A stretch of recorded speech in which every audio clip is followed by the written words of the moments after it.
For Fox 32 News at 4, have a great day.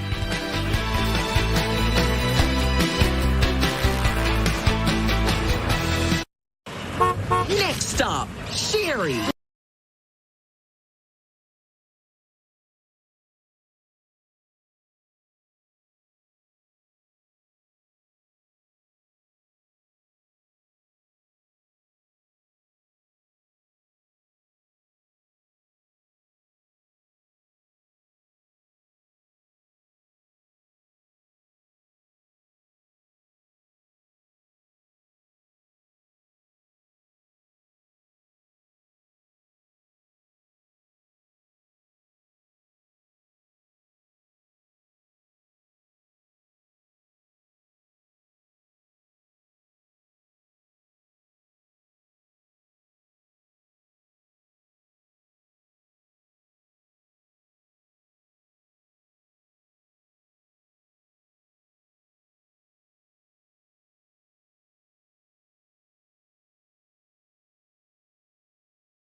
This is a life.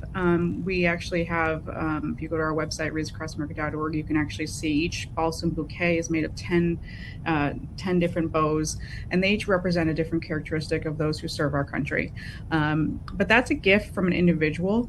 All of our wreaths that are placed every year are sponsored by individuals and placed by a volunteer.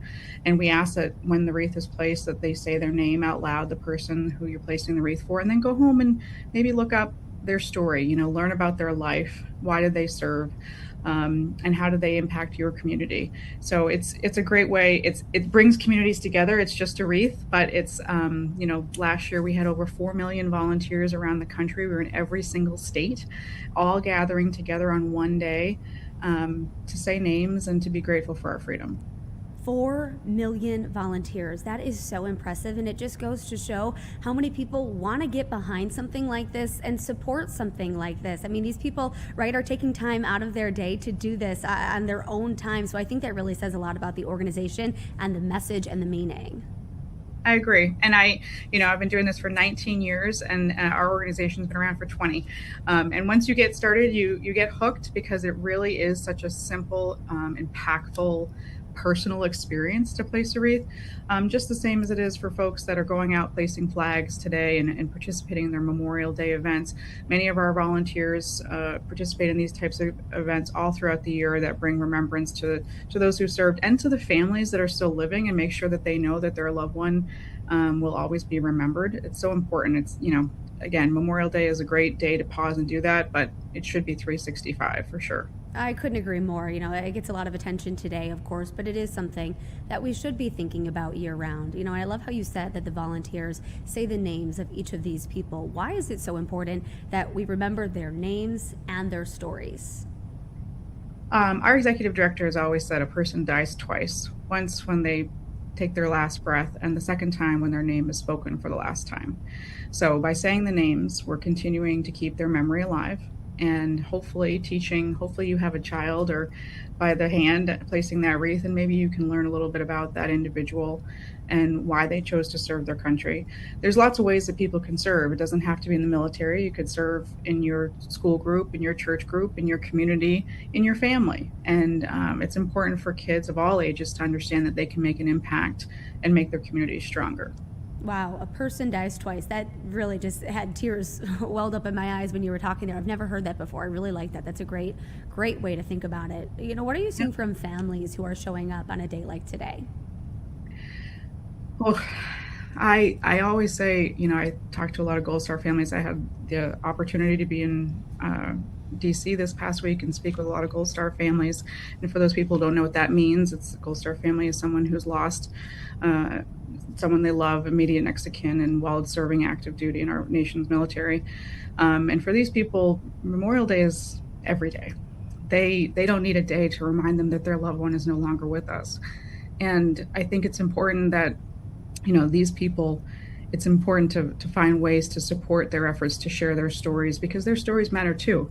Most of the Gold Star families I know just want to tell you about their loved one. They want to tell you about, who they were as a person, not how they died, but how they lived. So I think days like this are just a really good reminder that these people have sacrificed so much, and they continue to sacrifice every day for those that have served and not come home. Yeah, that is the absolute truth. Are there any stories from any families that have stuck out to you over the years? Like you said, you've been doing this for a while. Is there anything that stands out to you? Oh gosh. Well, unless I don't know if I can get through one without crying, but we have our curriculum developer here at Reads Across America, Cindy Tatum. She's in Tennessee area, but her son Daniel Lee Tatum was in the Marine Corps, and she got her knock on the door on Christmas morning, and she has taken that grief and turned it into helping kids understand service through our program and through she's a retired teacher, and she's made it her mission to help educate the youth about service, so that her son's memory continues to live on. So I think about people like that and how strong they are to be able to continue to do that every day. So that's a big one for me. But I think that I encourage anyone in their community, if you don't know, our theme this year for Reads Across America is Remember Me. And, we do a really great job collectively remembering our nation's military, but we want to make sure, this is our 250th birthday as a country. There's 250 years of service, and there are lots of people who are laid to rest in this country who no longer have family to come place their wreath or say their name. So take some time maybe and do a little research in your own community and learn those stories of those people who came long before us, so that they're not forgotten. There are so many people who are watching this maybe on their way home from a long Memorial Day weekend or whatever it may be. What is something that someone can do if they are listening in the car right now or just sitting on the couch right now? What is something that they can do even to just take a couple of minutes to honor all of that, 250 years of service, like you said? Mm-hmm. Well, there's lots of things you can do. You can go to readsacrossamerica.org. You can find a location. All of our locations are run by volunteers. We'll have over 6,000 locations this year. There's about 24 right in the Chicagoland area, and then there's lots in the surrounding areas as well. They're all run by volunteers, and they're all looking for help and support to grow awareness for the mission in the community, and also support other nonprofits. That's a big piece of what Reads Across America does all year round. We partner with other veteran service organizations and help them raise money for their programs all throughout the year through our group sponsorship program. Other nonprofits can earn $5 for every wreath sponsored through our program. So last year we gave back over $4 million to other nonprofits. So you can look up your community, see the groups that are supporting the Wreaths Across America program, and see how they might need some support. Whether that's your sponsorship, whether that's your downloading our free curriculum, or maybe jumping on Wreaths Across America radio and sharing your story. But we also, there's a lot of connection points too for other organizations in your community who are actively doing things for veterans and military families right now and all throughout the year that you can support. So I encourage you, if you're not familiar, less than 1% of this country serves. So unless you're from a military family, you might not have the opportunity to be around veterans. But there's a lot you can learn. So I would encourage you to get involved in your community. Yeah, absolutely. And like you said, that involvement can be year-round. It doesn't just have to be on a day like today, on Memorial Day. Amber Karen with Wreaths Across America, thank you so much for joining us on this very, very special day. We really appreciate you and your time. Thank you so much, Lauren. Have a great day. Absolutely. You as well. All right, we are going to take a quick 2-minute break. After this, we've got a lot more coming up, but maybe we can end. I don't know if we have these pictures that we can show you from President Trump at the Tomb of the Unknown Soldier. There he is. We'll leave you with a couple images here, and then we're going to head into break, and then we'll be right back.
never saw grow up, daughters and sons that they never got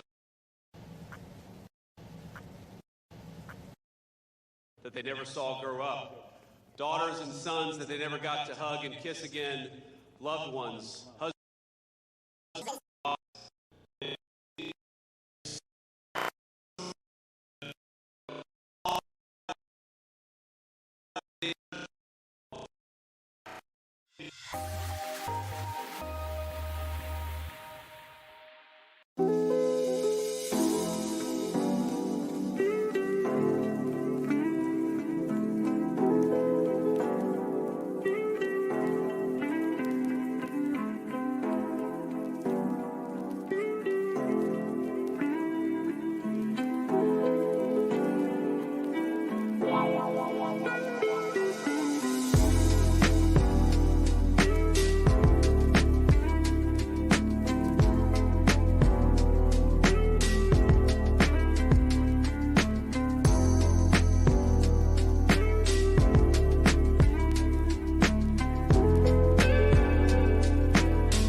So we just brought you to the Tomb of the Unknown Soldier, and of course across Washington, D.C. and across the whole country, but in Washington, D.C. especially, there are so many different ceremonies today honoring our brave men and women who never made it home. So we want to take you now to the Korean War Veterans Memorial. They are hosting an official wreath-laying ceremony today. Of course, this is happening right now. You're watching it live.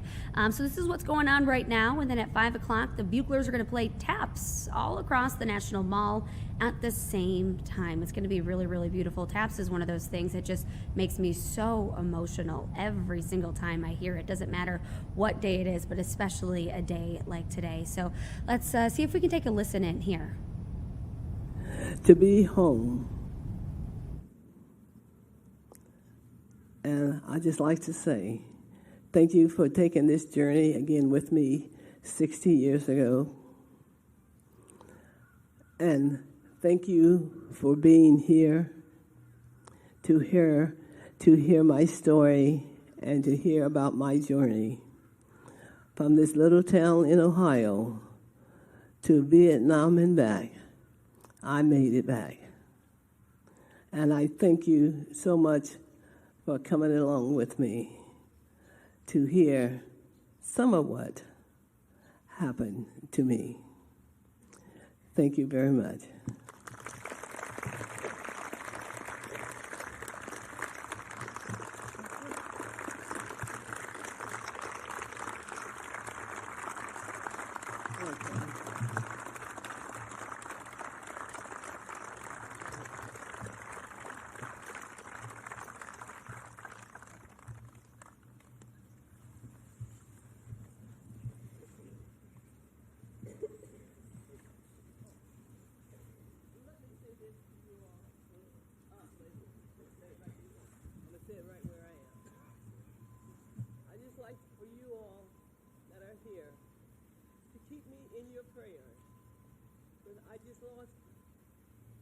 another brother on the 22nd of this month.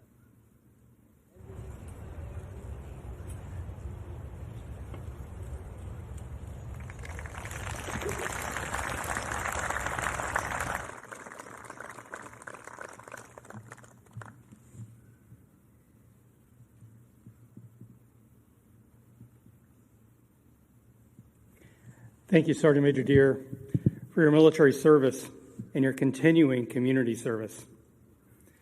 It is now my honor to introduce Colonel Michael L. Brazelton. Born in Inglewood, California in 1942, Colonel Brazelton attended and earned a Bachelor of Science degree in Aeronautical Engineering from Northrop Institute of Technology. He was commissioned through Air Force Officer Training School in 1964 and graduate from undergraduate pilot training and F-105 combat crew training in 1965. He was assigned to the 357th Tactical Fighter Squadron, 355th Tactical Fighter Wing in Thailand from January 66 to August 66, accumulating 330 hours of combat flying time. Colonel Brazelton was shot down by anti-aircraft artillery on August 7, 1966, at Tai Nguyen, 39 miles north of Hanoi, on his 111th combat mission. He was captured by the North Vietnamese militia and held as a prisoner of war until repatriated in 1973. His combat decorations include 4 Silver Stars, Distinguished Flying Cross, 2 Bronze Stars for Valor, 8 Air Medals, and 2 Purple Hearts. After several assignments as an instructor pilot and even 2 years as an advisor to Mexico, Colonel Brazelton ended his 24 years of military service at the Pentagon on the staff of the Chairman of the Joint Chiefs of Staff. In 1989, Colonel Brazelton was fortunate enough to be hired by American Airlines as a pilot. He retired for a second time as a captain on the B-727 in 2002 at the age of 60. In addition to his undergraduate degree, Colonel Brazelton has an MBA from the University of Auburn at Montgomery and a Master of Science degree in Aerospace Engineering from the University of Maryland. Colonel Brazelton was married to Maria Antoinetta, who sadly died in 1999, and is the father of 3 daughters, Adriana, Ashley, and Allison. He subsequently remarried his current wife, Gloria, and they live in Fairfax, Virginia. Please welcome Colonel Michael Brazelton.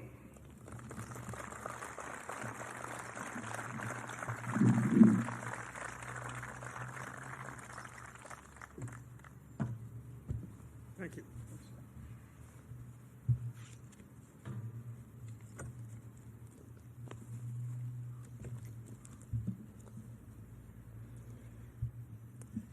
It has been my great honor to have been asked to speak today by the Vietnam Veterans Memorial Fund, the founders of the wall. There are too many individuals and veteran associations assembled here today to acknowledge everyone, but I want to say I'm especially pleased to speak before the Gold Star family, flying daily combat missions from Thailand to North Vietnam. On the 7th of August, 1966, I had the misadventure of being shot down and captured and subsequently held as a prisoner of war for almost 7 years. Now, 60 years after that event, I'm incredibly fortunate to be able to speak before you today. I asked my sponsors what I should talk about during this opportunity, and they suggested it should be something personal. Considering why we were gathered here, that is easy. We are here to honor the soldiers, the sailors, the airmen, and the Marines who lost their lives in the Vietnam War. Their names are etched on the black wall behind me. The very fact that they are named here makes this memorial different than any of the others on the mall. It's a stark reminder that war is paid for with the lives of our sons and daughters, our brothers and sisters, and our children. Nobody remembers how many tanks we lost or how many airplanes were shot down. We don't remember the cost of the war in dollars.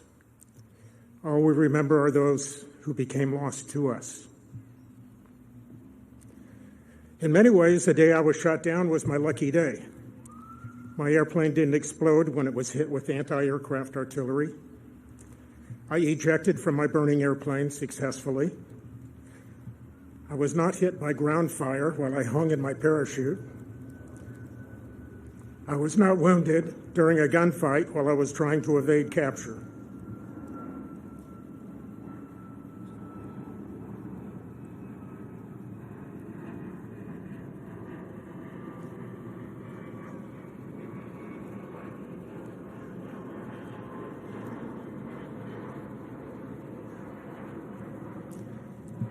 And I was not killed by angry mobs as I was paraded through the streets of Taiwan. I was very lucky, even though I didn't realize it at the time. Not every pilot survived that gauntlet. At the end of the war, there were 735 known POWs. 73 of them died in captivity. The names are on the wall. 28 of those were my compatriots who died in North Vietnam. They died from wounds received during combat or capture or illness or mistreatment. Of the 662 POWs who came home, 294 of us are still alive. In addition to the POWs who died in prison, there are dozens of more names of pilots who were friends of mine who were killed in action. They were not lucky enough to become POWs. 2 of those pilots were in my F-105 training class. Their names are behind me, too.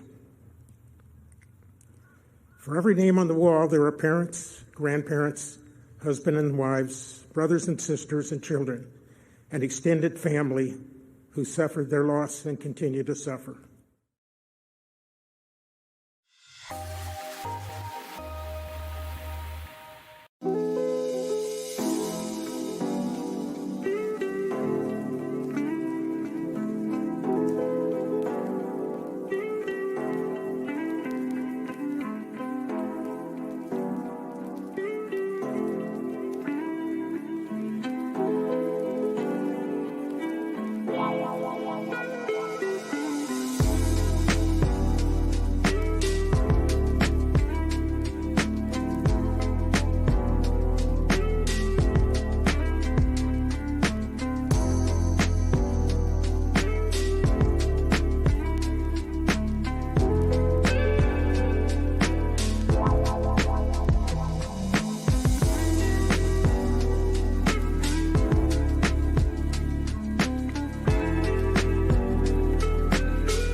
Welcome back. It is just about 1:30 on your Memorial Day. Happy Memorial Day. Thank you so much for spending time with us right here on Chicago Live. So a lot of people, of course, traveling this weekend, whether that's up in the sky, down on the road, and wherever you're traveling. I'm sure you have felt the pain as you fill up at the pump, right? You know, fuel prices way up, gas prices way up. Everything just feels so expensive right now. And of course, we are talking about the war in Iran. So let's get a live look and see what's going on. We want to check in with Ashley Webster, our Tel Aviv bureau reporter, to see what the latest is. Hey there, Ashley.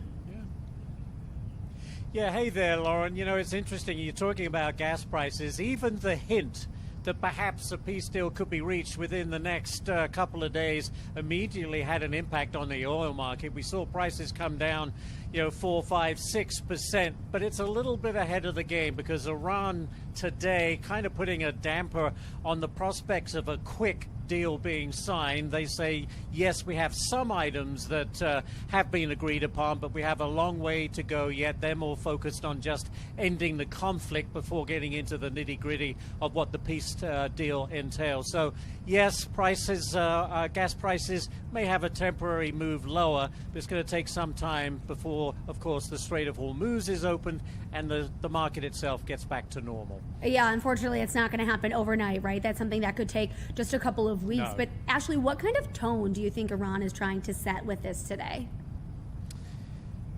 Well, I think they're being very defiant.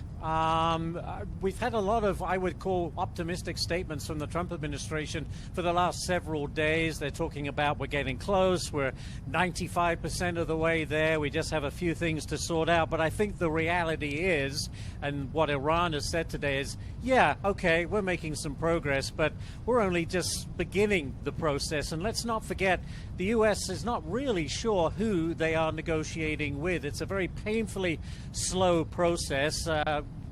Because we don't know what the leadership structure is within Iran, and there's a belief that every little new proposal has to go through many different gateways, if you like, before there is a response. Very frustrating. It tests your patience, certainly that of President Trump, but he just said yesterday, no need to rush. We got to get it right. No mistakes. So he believes that time is on his side, and I believe that Iran also believes at times on their side. So we thought we might get something, a memorandum of understanding signed within the last couple of days, but clearly it's going to take a little more time. You mentioned that we don't know exactly who we're dealing with here. So, right, that definitely complicates things. Yeah. And President Trump said that he doesn't want another Obama-style deal here. What do you think that means? What do you think that says about what he's looking for here? Well, from the very outset, both the United States and Israel, the whole point of this that began back on February 28th was no nuclear weapons for Iran. The belief that they had enough enriched uranium, weapons-grade uranium, that they were getting dangerously close to having a nuclear weapon. And that was the whole point of this, and that is the number one point that the administration and Israel says Iran just can't have that weapon. But there are many things that have happened since then, of course. A big one, and I mentioned the Strait of Hormuz, that's really putting a stranglehold on not only the energy market, but the global economy as a whole. So in some respects, Iran is still to negotiate what they are prepared to give up on that nuclear program. But also they have a little bit of leverage right now. They are controlling the Strait of Hormuz. They are charging tolls, letting some ships go through, but others not. And of course, the U.S. Navy has its own blockade in the Gulf there, not allowing ships in or out of Iran. So it's pretty much status quo. But the big issue for the United States and Israel and the world, I would argue, is that Iran cannot get access to a nuclear weapon. And that is at the very core of these negotiations. Yeah, you mentioned the whole world. I mean, how closely are the global markets watching all of this? I mean, everybody's got their eyes on this right now. Oh, it's no doubt. I mean, you look around the world, things are getting more expensive. It's not just gasoline. And certainly there's pain at the pump, as you pointed out. But there are other issues, too. And when you got normally 130, 135 ships would pass through the Strait of Hormuz every day when things are normal. Right now, it's just dribs and drabs, maybe 20 or 30, depending what Iran lets through. You have over 1,500 ships that are just sat there, stranded in that body of water. And as for countries around the world, it is having an impact. Their prices are going up as well. So the sooner this gets resolved, the sooner the global economy can get back on track as well. So we certainly know how we all feel here about it in America, right? But Ashley, you are live in Tel Aviv right now. What's the kind of feeling there? It's interesting because Israel, they have a different perspective on this. There are concerns, I think, that if a deal is reached with Iran, that ultimately some of the sanctions are lifted, that they get access to all these frozen assets, which amount to billions of dollars around the world. If they get access to that by agreeing to some of the terms that the U.S. wants, Israel could be worse off than it was before those attacks were launched back in late February, mainly because Iran would then be able to sell its oil more freely if some of those sanctions are lifted, and a lot more money will be coming into Tehran. And what happens to that money? Well, Israel fears that that money will then be funneled to Iranian proxies, Hezbollah in Lebanon and Hamas in Gaza, and the Houthis, for that matter, in Yemen. So in other words, the threat for Israel could go up. They obviously hope that won't happen, but there is that possibility. So a lot more caution, I would say, here in Israel tonight about what exactly does this mean for them, and are they going to be better off or not? Yeah, absolutely. You know, we've been talking a lot about these negotiations and what's the latest. What if these negotiations just collapse? Then what? What are the risks? Well, that is always a possibility, and President Trump has been very forward, saying that, look, if this doesn't work out, we may just have to go back in and finish the job, so to speak, restart those military strikes. Clearly, Iran has missile capabilities. It's unclear how much of their nuclear program survived the initial attacks, but President Trump, and I think Israel too, would be quite happy. Not happy, perhaps is not the best word, but would be quite willing, I guess is a better word, to join the United States in restarting those attacks. The question, though, is how effective would they be? Because Iran, I think, has shown to be very resilient. They're used to suffering. They've been under sanctions since the revolution back in 1979, and they're a tough nut to crack, so to speak. So it's going to be interesting. If the talks collapse, that is not good news at all. Yeah, that's a good way to put it. That is for sure. What else do you have your eye on there, Ashley? What else is coming up? What else is catching your attention here? Well, yeah, all focus here is on what every day. I think the other issue that needs to be stressed here, Lauren, is that what does it do for the other countries within this region? Iran attacked the United Arab Emirates. We know that Iran officials went to Doha today, Qatar, to talk about the latest peace proposals. So it's becoming not just U.S. and Israel, of course, against Iran. It's spreading around the Gulf. And President Trump today said he would like to see other Gulf nations join the Abraham Accords. Now, the Abraham Accords normalized diplomacy between Israel and Bahrain and the UAE. The president wants Saudi Arabia and Qatar to join the Abraham Accords. It's a big ask, but he says it would coordinate better what's happening in the Gulf. So it's not just a few countries. It's affecting everyone in this region. And again, with the Strait of Hormuz, affecting the whole world. Yeah, that's for sure. Well, we definitely have our eyes on it, as we know that you do too, Ashley. Ashley Webster, thank you so much for joining us live in Tel Aviv. We appreciate you. My absolute pleasure. Thank you. All right, take care. It is 1:38. Before we head to a quick break, we want to take you to some of the other ceremonies and memorials happening all around D.C. for Memorial Day. If you've served in Korea, you understand the term kachi kapshida. Sounds pretty simple, but it means we go together. So we go together. The coalition forces, the United States, Korea, soldiers served together in their sacrifice, some paying the ultimate sacrifice. And it's befitting that they are on the wall together. Like the Foundation and the National Park Service, we work to be together to make sure this isn't forgotten. So I welcome you today for honor, for memorial, and just an alliance that has withstood the test of time. I served in Korea many years ago, and I can tell you that I was never disrespected or anything. Every Korean that I met, when they learned that I was an American service member, shook my hand and said thank you. They didn't forget. So one thing that Americans forget sometimes is that there's very few Koreans nowadays that have families that cannot trace back to a story about the Korean War. You have to understand how devastating the Korean War was to that nation. No trees, no cities, devastation. They rebuilt it. Everything they have now, they rebuilt it with the same spirit that when they were invaded, they said, "We fight, we don't give up." And we joined them. That same spirit has taken them to the national and global standing they are right now. This memorial is just one part of that, but it demonstrates a Korean spirit and American spirit of alliance that isn't forgotten, that's lived every single day, and it will, as long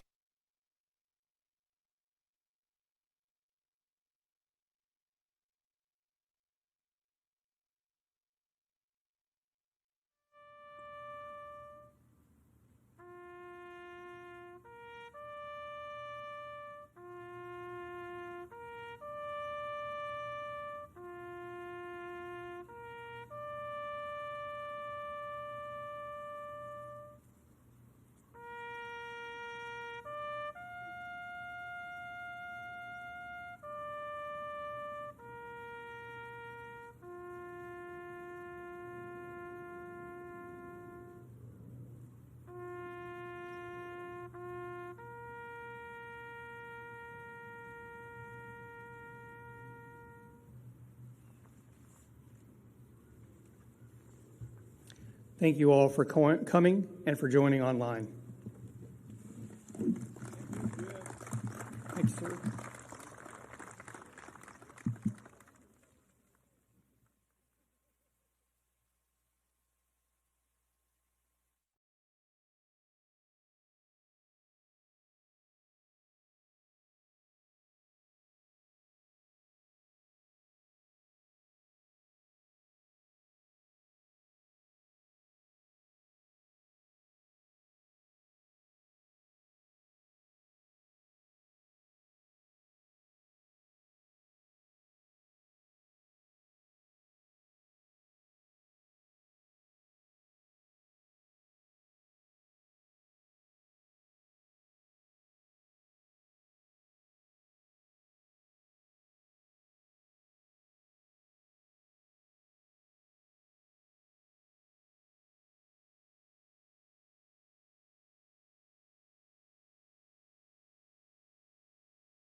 No, he's talking about the he's like, I don't like the snatch.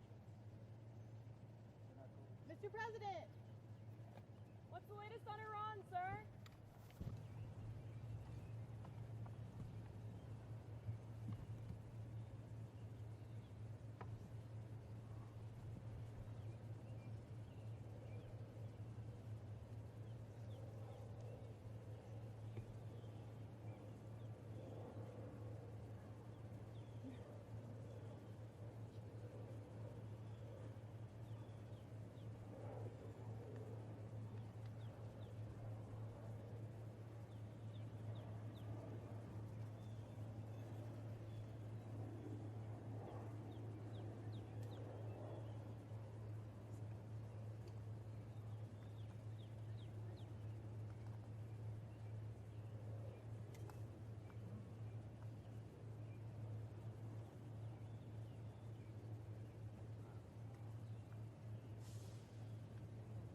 Like the wall. Mr. President, we have a deal with Iran, sir. The president's looking at this column.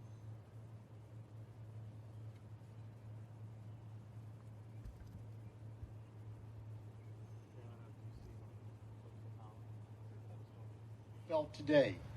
Their legacy endures in the families who carry their memory forward, in the stories passed from generation to the next, and an enduring bond between nations forged through their service.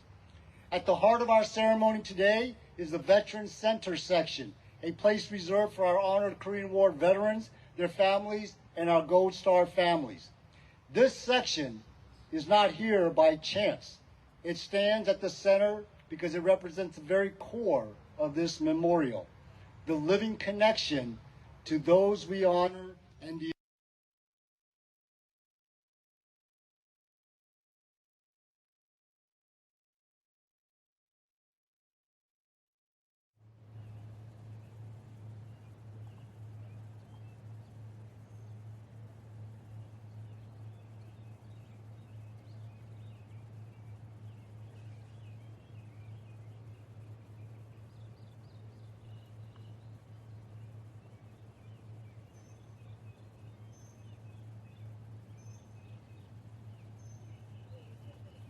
Korean War Veterans Memorial Foundation.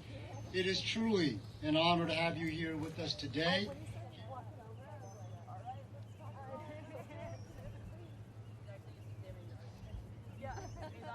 I got too excited, right?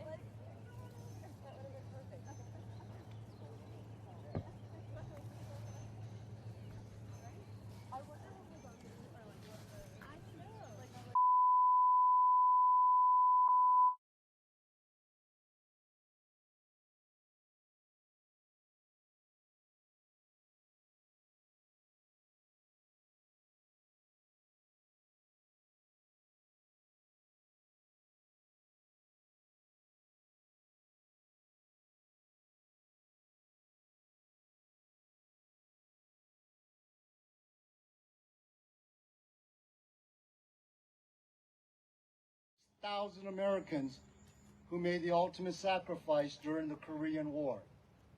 Their courage helped secure liberty for the South Korean people and shape the course of history in ways that continue to be felt today. Their legacy endures in the families who carry their memory forward, in the stories passed from generation to the next, and an enduring bond between nations forged through their service. At the heart of our ceremony today is the Veterans Center section, a place reserved for our honored Korean War veterans, their families, and our Gold Star families. This section is not here by chance.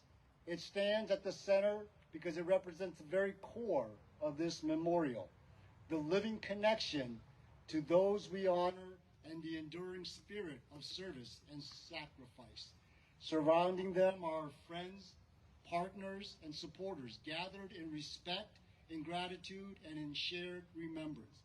So, ladies and gentlemen, I now invite you to stand, turn to the center, and join me in recognizing them with a warm and heartfelt round of applause for all they have given to our nation.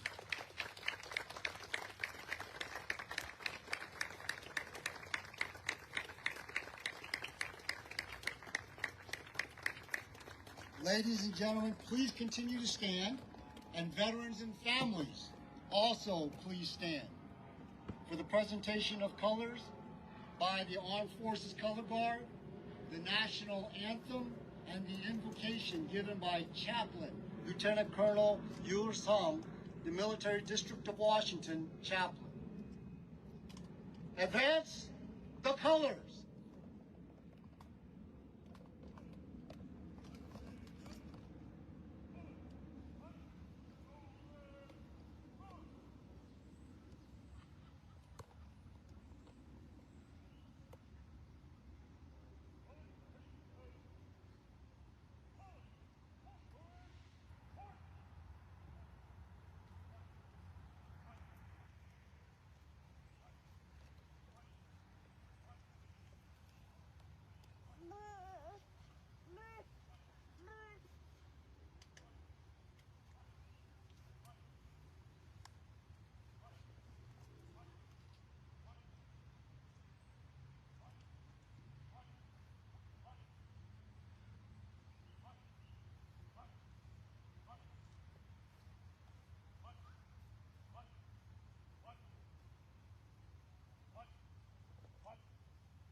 Retire the colors.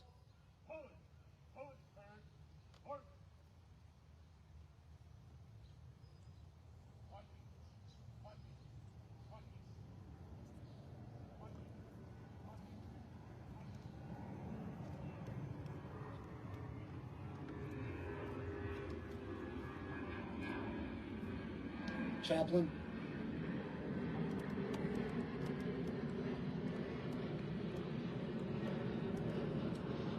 I invite you to pray in your tradition as I will pray in mine. Please pray with me. Holy and everlasting Heavenly God, we humbly thank you for the opportunity to gather in this sacred place of remembrance. We thank you for the freedom that you have bestowed upon the United States of America and for the men and women who serve to protect and defend it. Freedom and liberty are not free. They come at a cost. In times past, men and women have stood in the breach to preserve freedom for the next generation. We remember today those who served on distant shores, on rugged hills, and in bitter cold in Korea. So we honor them today who have paid the ultimate price. Give their families and loved ones peace and comfort that only you can give. Continue to bless us with men and women who are empowered by their faith, integrity, and devotion to our nation. Bless them and all their loved ones. Give us a peace that surpasses all human understanding. We ask that you bless our nation as we strive for peace and fight for freedom, so that we may act justly, love mercy, and walk humbly.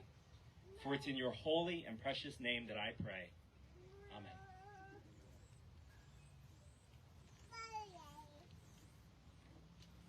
Please be seated. So ladies and gentlemen, let's give a round of applause to the Armed Forces Color Guard, the U.S. Navy Band Brass Quintet, and Chaplain's Home.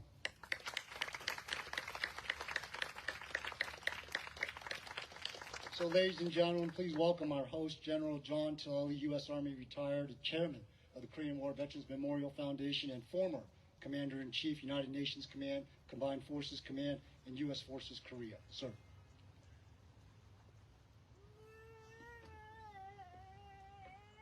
Again, thanks to the Navy Band and the Color Guard. We wouldn't have a great ceremony without you all being here. Ladies and gentlemen, welcome. Dr. Grease, it's an honor to have you again at our ceremony, because it is our ceremony. Members of the board, most importantly, veterans and family members. Let me thank you all for being here today. A great turnout for either we're out here in excruciating heat or lots of rain. So we do it every year, and you're always here, so I thank you for that. Every time I'm here, I'm humbled. I'm humbled to reflect on the honor of the sacrifices of those who paid the ultimate price for democracy in our country and for other countries. We're here at this Korean War Memorial to respect the bravery of those who died during the Korean War. But we should not lose sight of the fact that every day we have men and women who are serving our country anywhere the nation asks them to go for a cause that's greater than themselves, and they're willing to die for it. And that's what Memorial Day is all about. Those who pay the ultimate price for a cause greater than themselves. But in the context of this memorial, we're thinking about the Korean War. We're thinking about the guarantee of freedom and democracy. We're thinking about a country that has grown from the ashes to a global economy, a technological giant, and a free democracy. And how did it get there? It got there paid by blood of, in this case, 36,000 plus Americans and many Koreans and UN forces. They continue to inspire us. They inspire us and should inspire us every day, because what's grown out of that is a strong ROK-U.S. alliance. And that alliance continues today. And what it has done for over 70 years, and we have to forget that, should not forget it, they've maintained peace and stability and deterred aggression on the Korean Peninsula. And oh, by the way, maintained peace in Northeast Asia. It is not only a Korean force, it's a Northeast Asian force and an Indo-Pacific force. We, as we think about this, and I challenge all of us, should not become complacent about an alliance. Alliances are fragile. Alliances are fragile every day, and we see it every day. And they are subject to so many variables that are outside the purview of those of us who fight and die for an alliance. We generally look at alliances as being forever, and they're not forever. They have to be maintained, strengthened, and they have to be secure in all parties of the alliance. And if they're not, one party will fail. We're here at this group.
Hey there, welcome back. We are 1 hour down on Chicago Live, 2 more to go, and this is a really awesome segment that we have coming up next. So on Memorial Day, when a lot of people are, celebrating with family and friends, there is one Chicago area doctor who just got back from a trip thousands of miles away that is changing lives. Her name is Dr. Claudia Payaten. She's a senior fellow of female pelvic medicine and reconstructive surgery, and she is joining us live now on Chicago Live. Hey there, doctor. How are you?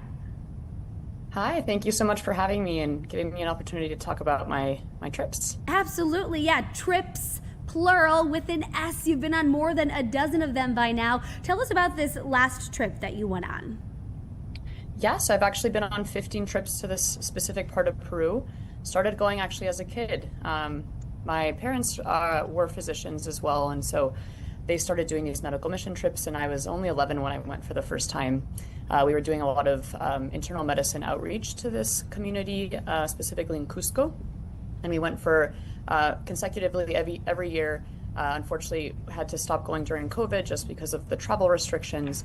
And as I started training as a physician and then becoming a urogynecologist or pelvic reconstructive surgeon, that's when I took over and started. This year was the first year we actually did it as a surgical trip. So no longer internal medicine, but more doing pelvic reconstruction of prolapse and incontinence for this patient population, these women who unfortunately have no access to this kind of specialty care. So of course we do this all free of charge, and I brought fantastic volunteers from my hospital here in Chicago, as well as other volunteers that I've met along my career in New York City. So we had quite a fantastic group of people, and we were able to operate on over 40 women in 4 days. So very successful trip and really great outcomes, and we'll be continuing this next year as well. I have so many questions. I don't even know where to start, but let's start with 40 patients in 4 days. You guys were busy when you were there. Kind of walk me through a day, from the start to the finish. Yeah, so I mean, the 40 patients in 4 days is a little snapshot of all the work that goes behind everything here, because it's a whole year of fundraising. There's a lot of different supplies we have to bring to do these surgeries, plenty of different companies that did donations for us, as well as being able to recruit the patients from afar. So we have a lot of people on the ground in Peru that are helping us spread the word about the type of services we're providing. Then I arrived a couple days before our surgical days to do triage, be able to counsel our patients, make sure they were the correct patients for these types of surgeries.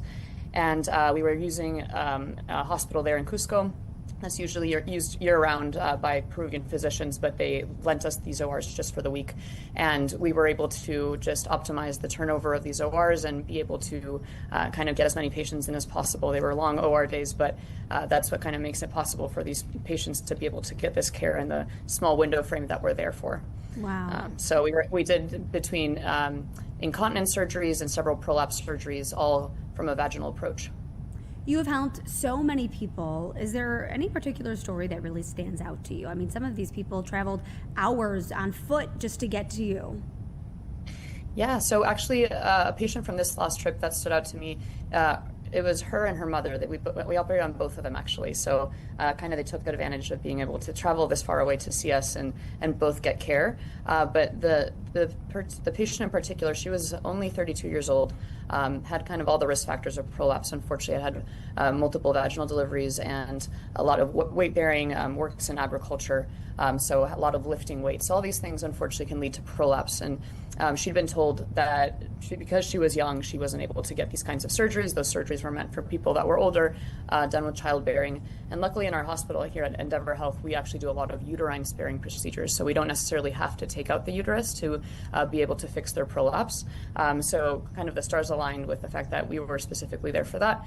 And we were able to do the surgery for her and really make her quality of life monumentally better with the types of surgeries that we tend to do here in Chicago. How does that make you feel, doctor, to be able to give this service to people? I mean, these are people that were told that they wouldn't be a candidate, and then here you are and you do this life-changing procedure on them. How does that make you feel?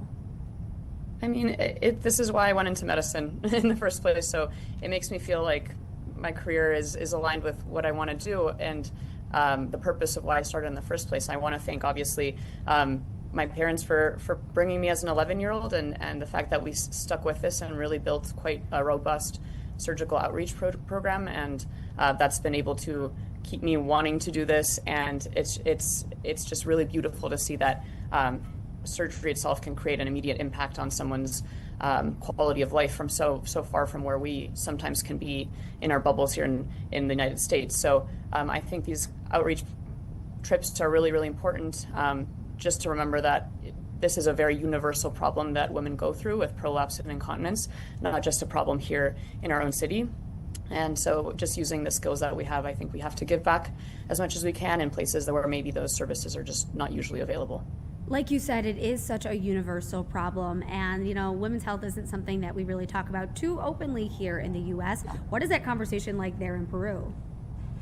Definitely, it's a bit of a different conversation, but also has some similarities. I think universally, women sometimes feel like they can't talk about these problems. There's nowhere to go. You have to live with these issues. It's part of innately being a woman. All of these things are obviously false. You don't have to suffer if there are people that can help you with a problem like this. So just bringing in that education and the validation that you can do something about it, and we're here to help you, is already kind of the first step into being able to take charge of your sexual health as a woman. So I feel very fortunate that these women decided to seek help in the first place, and just explaining all the surgical options to be able to better fit their lifestyle as well. Because a lot of these patients, unfortunately, do have to care for their children and go back to work pretty quickly. So tailoring the type of management we can do for these kinds of patients is also very important.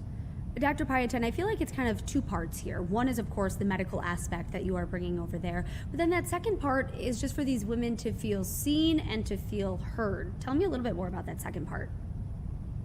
Yeah, absolutely. I mean, that's my favorite part of the job, is the surgical part, very technically interesting, but the best part is really the pre and post, getting to talk to the patient, see exactly what their goals are, and then taking care of them afterwards and making sure we get them back on their feet and ready to go back to their normal life after surgery, and getting to create that really intimate bond of them putting kind of their trust in us and making sure that we take care of them and honor that trust that they give us. And as I said, with the patients, the daughter and the mother, it's kind of cool that you can impact generations as well. It's not just a point in time, but more being able to bring an entire generation of women in a family back to feeling their best self.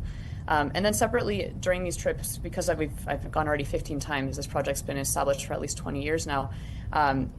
We also do outreach for women in a non-medical setting. So we take care or give donations around the year for orphanages, women's orphanages, girls' orphanages in Peru, to help them be able to get an education once they are past the high school level. And so we try to do kind of more of a global thing instead of just 1 week a year going and doing surgery or helping in terms of medical treatment. So keeping it a little more sustainable as well. For sure, for sure. This might not even be something that people here in Chicago think about, because here, being in such a large city, we have access to just so much. So Dr. Payaten, what do you think people here in Chicago would be surprised to hear about when it comes to healthcare access in communities like this? Well, there's a really big discrepancy in Peru. That's kind of what made us start going in the first place, is we'd visited different parts of Peru and noticed that the Andean portion, so it was more mountainous and more of an indigenous population, unfortunately just doesn't have as much access, both because of the geography. We're really high up in, it's just hard to access in general because of the mountainous area, but also this racial discrepancy in terms of the indigenous community versus the other communities in Peru. So all of these factors came together where it felt like these patients had almost been abandoned, and there was just no really infrastructure to help them with these kinds of things. So that was a unique part of access, which really called us to decide to go and establish something that could be kind of long lasting for these kinds of patients. Yeah. So that's something that I think could be extrapolated to the United States as well. As it's such a big country with different topography, sometimes when things become very rural, it's hard to get specialized care there. So important to try to find ways to do that outreach and bring care that might be in a city to a place that's a little harder to access. I'm sure after 15 trips, this has just changed you so much, right? Not just as a doctor, but as a person too. So I want to ask you both of those. How has this changed you as a doctor and as a person? I mean, sometimes interchangeable. I'm not my job, but I do think it is a big defining part of who I am, and my mission, and why I get up in the morning is to be able to help and use the skills I have to be able to make people's lives better. So that's definitely, Peru has been that seedling from when I was 11, and it's driven me to kind of get to this point of doing pelvic reconstruction. But I mean, in general, just the being able to take care of patients like this, I think I bring that type of care back to the United States, of understanding that patients come from completely different backgrounds, and you can't impose your own beliefs onto the patient, but more it has to be this collaboration where you try to understand why it is they're seeking care, what the journey was to get to that point, and how can we be able to then from there find the right treatment for them. And of course, don't lose touch, be able to keep in touch with that patient and make sure that they're doing well after that intervention. Do you have any other trips on the horizon? 15 and counting, I'm sure, right? What's coming up next? From a personal fun standpoint, I'm doing some travels over the summer, but I will be going back to Peru in summer of 2027. We're already doing some fundraising for that. If anyone is interested to donate, it would be at PeruvianHearts.com, which is the organization we work with, and just under my name, that can be a donation to be done, because we're just, again, apart from doing these trips to Peru, we're helping these girls from orphanages in Cusco to be able to get to college as well. So all this money goes to really good use. But other than that, I'll be headed to Brazil in a couple of weeks for a conference. I'm very lucky to be able to do more global health from an education standpoint as well. I love that. And my last question for you, when you think back to your 11-year-old self, 11-year-old Claudia, who went on this first trip, what do you think that 11-year-old would say to Dr. Claudia Pyaten now, who's been on 15 of these trips? I think we would be best friends. First off, I think 11-year-old me would be pretty excited to see that this trip is still going on, and that I stayed true to the things that were making me happy at age 11. I'm happy I'm originally from Spain, so getting to use my language, my Spanish language still from a medical standpoint is pretty cool. So just glad that those skills kind of stayed.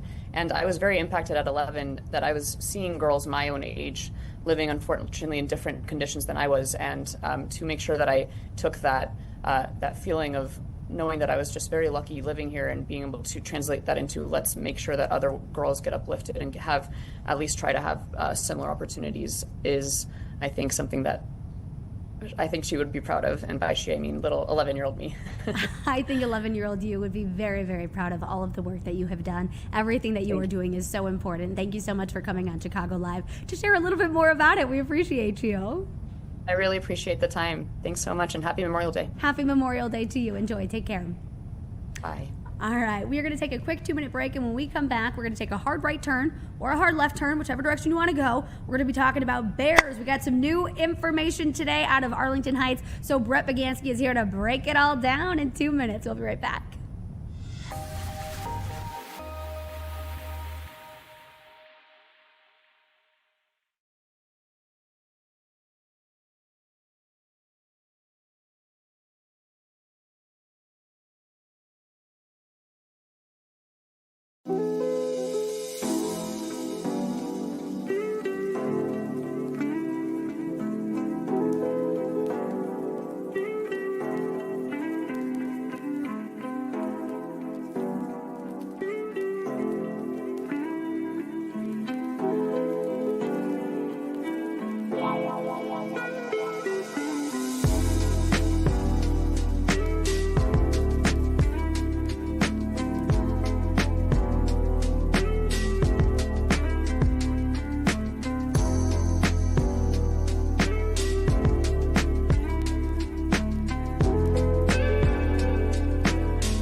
All right, welcome back. It is 2:17, and we've got our Brett Bagansky joining us now. Hey, Brett. Hello. It is Memorial Day, but even on a somber day where we're remembering people who gave the ultimate sacrifice, somehow there's always a conversation about where are the Chicago Bears going to be playing football in the near future, and that certainly came up today in Arlington Heights. Yeah, we heard from the mayor today. What did he have to say? So Mayor Jim Snalia was asked about the likelihood of the mega projects bill passing. So this is the bill that is loosely tied to the Chicago Bears. I mean, basically everybody's saying, look, this is the Chicago Bears bill, but it's the mega projects bill where you have something over a certain dollar amount where they are given a property tax, a frozen assessment for up to 40 years. And then instead of paying a traditional property tax, these companies would then negotiate a payment to the taxing bodies as their form of payment, or instead of the property tax, they would just negotiate a payment here. So this passed the Illinois House in late April, and it was right before they went on the recess. And here we are, 6 days left in the Illinois legislative session, and we still don't know if the mega project bill is going to pass. This is House Bill 910. But we've heard from some lawmakers already. We've heard from Governor Pritzker. We had State Senator Bill Cunningham on the show just a few days ago, and they seem very optimistic about this, but they all note that there still needs more work on this bill. But every single one of the people we've spoken to seems to kind of take shots, if you will, at Mayor Brandon Johnson. Yeah, big time. Kind of calling him a distraction. And this is something that the Chicago Bears have come out with in the few days, and they've been very clear in the few weeks, especially with these NFL owners meetings that have happened, is that, look, there are only two sites they're considering. Number one, Arlington Heights, which they own the land already, and number two, Hammond, Indiana, at right around the Wolf Lake. So those are the two opportunities right there. But we've got 6 days left, and we still don't know if the mega projects bill is going to be heard. And I just checked the legislative calendar; still hasn't been assigned a committee hearing yet.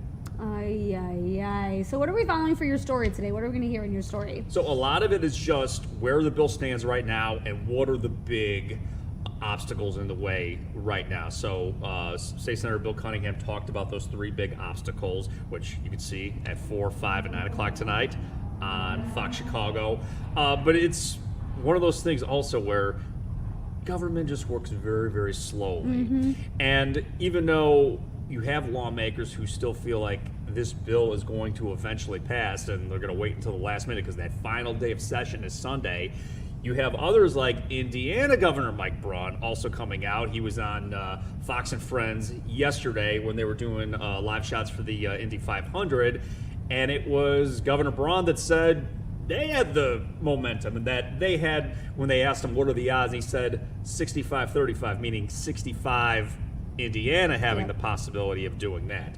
Now, there's also been some complications over the proposed site because there had been, and we looked this up, and this is all, you could look this up, this is EPA documents where there have been history of hazardous waste, toxic materials being dumped in that area, and they've been doing some land samples in that area, and some people live in the area. So then there's some questions about, is that site viable for a potential Bear Stadium? Because if you were to clean that up, it could potentially cost $300 million. I think we all want a sprint to the finish line. We just want to know what the answer is going to be, how this thing is all going to shake out. But it really feels like, Brett, like we're running through honey to get to the finish line. Like it's so slow. Because the Bears had talked about wanting to get the Arlington Heights property back in about 2021. They put the bid on the property in around that time in 22, and then they were the winners, and then they finalized, or they closed on the sale, if you will. It was in April of 2023. So now it has been more than 3 years since they closed on the property. They own the former Arlington Park Racetrack outright. They're paying property taxes on something that's undeveloped, but we still don't know if that's going to be their future home. At least we do know that Chicago is out of the picture. That is completely out now. It's either Arlington Heights, or Hammond. Yes, and another story we are working on in the future, so this is a tease, stay tuned. What is going to be the future of Soldier Field? We've been talking to a lot of very smart people who specialize this and what they want to see, but also some of the stakeholders who have been, as some would argue, standing in the way of progress of Soldier Field. In other words, Friends of the Parks. We spoke with them, and they had a really interesting take. And there's been sort of during our interview, sort of a misunderstanding of what they wanted to see happen with Soldier Field, and very interesting take. So you're going to want to hear that. So watch this space when it comes to that story. And as long as we're talking about Soldier Field, I did look at the schedule today, and I was very excited to see that the next game played at Soldier Field is 118 days away, which feels impossible to think about. Like, I'm looking outside right now. The people are out. It's a gorgeous summer day, but 118 days, they'll be back. This is the beautiful thing when you have the final game played of the season, and it's like, all right, we got to wait X amount of days before the next NFL game is happening. We are now getting closer to actual meaningful football happening for the Chicago Bears. Of course, week one, they're going to be on the road in Carolina. It's that optimism. It's like the night before Christmas. Everybody's just really excited about this thing. But even though we are very excited about the Chicago Bears and what they could potentially be doing next year and potentially another playoff run. I mean, they're trying to do that since head coach Ben Johnson has really kind of elevated their status in the league, just given the amount of regular season and prime time games that they're having. We still don't know where they're going to be playing in the future. But keep in mind, their lease at Soldier Field ends in 2033, and if they were to break that lease, they would have to part with the city and pay, I believe it's around $90 million. Yeah. Speaking of that last season, you kind of came in right in the middle of all the action last season, didn't you? It didn't feel real. you come back home after so many years away, and you're coming back home when the Bears are doing well, and you get to watch and work during this time, beat the Green Bay Packers both times with baby. Watching. That is the way you want to come home, back home to Chicago. Yeah, what a welcome home. It was the best welcome home ever. And it's still, those clips are always playing on social media of how these are the best plays, these are the best plays. So even though all of that is, we're excited about this, they still can't make up their mind about where they want to play football in the next in the near future. All right. Well, we're looking forward to your full story tonight, Brett. Thanks so much for coming on. It's my pleasure, Lauren. All right. We appreciate it. We're going to take a quick break, and then we'll be right back after this.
All right, welcome back. It is almost 2:30 on your Memorial Day weekend. I hope that you are having a great Monday, a great Memorial Day. Of course, remembering the reason that we have the day off. I said it before and I will say it again. I sound like a broken record, and that is absolutely okay with me on a day like today. Today is to remember all of those men and women who did not make it home, the men and women who paid the ultimate price for our freedom, because we know that freedom is not free. So let's take just a look around, kind of what we're seeing outside today, because a lot of people are out and about. I'm even, looking out the window right here, and there are so many people. Of course, the Bean, always a popular place to be. It doesn't matter if you are from here, if you are not from here. The Bean is just always busy and bustling, especially on a gorgeous day like today. We truly could not ask for a better Monday in the city of Chicago. I know that we had some soggier weather, especially Sunday morning. Sunday was super, super soggy, but no signs of any of that business today. Absolutely looking gorgeous over Lake Michigan and the rest of the city there. Taking these live looks around the city, but a little bit earlier, we were bringing you to all sorts of places around, Washington, D.C. and all around, showing you what was going on in D.C. for Memorial Day. We were over at the Korean War Veterans Memorial a little bit earlier before the buglers play taps, all across the National Mall at 5 o'clock in D.C. And the Korean War Memorial is just always so striking to me. We're taking a live look at the White House right now, but that Korean War Memorial, it's not, it's not big, it's not flashy, it's not anything wild and crazy. It's more quiet. It's more reflective. It just kind of feels like a moment frozen in time. It's just so striking as we were looking at it earlier. It's larger than life soldiers, kind of like moving through the terrain of war, it almost looks like. I mean, it really just is so, so, so incredible. But just wanted to kind of remind you what today is all about, and hopefully that, while you're out with, your friends or your family, or at the barbecue, or enjoying this gorgeous weather that we have outside right now, that you are, of course, remembering the reason that we have all of this. So just wanted to make sure that we reminded you of that on this Memorial Day, on this Monday. But we're going to take a quick 2-minute break, and then we'll be right back.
Hey there, welcome back. It is almost 2:40 now on your Monday, on your Memorial Day. Thank you so much for sticking with us. We have quite a bit of other news to get to today, but I wanted to bring you just a couple quick headlines, a couple other things that we are following for today so we can get you up to speed before we get into some other segments here. So we've been talking about this 2-year-old boy who died in the accidental shooting, and this happened in Roseland. Well, he was just identified, so I want to bring you up to speed on that. There was this 2-year-old boy. He accidentally shot himself inside of a Roseland home, and he was identified as Jamonte Shaw. Can you imagine, just 2 years old? This one is just so sad.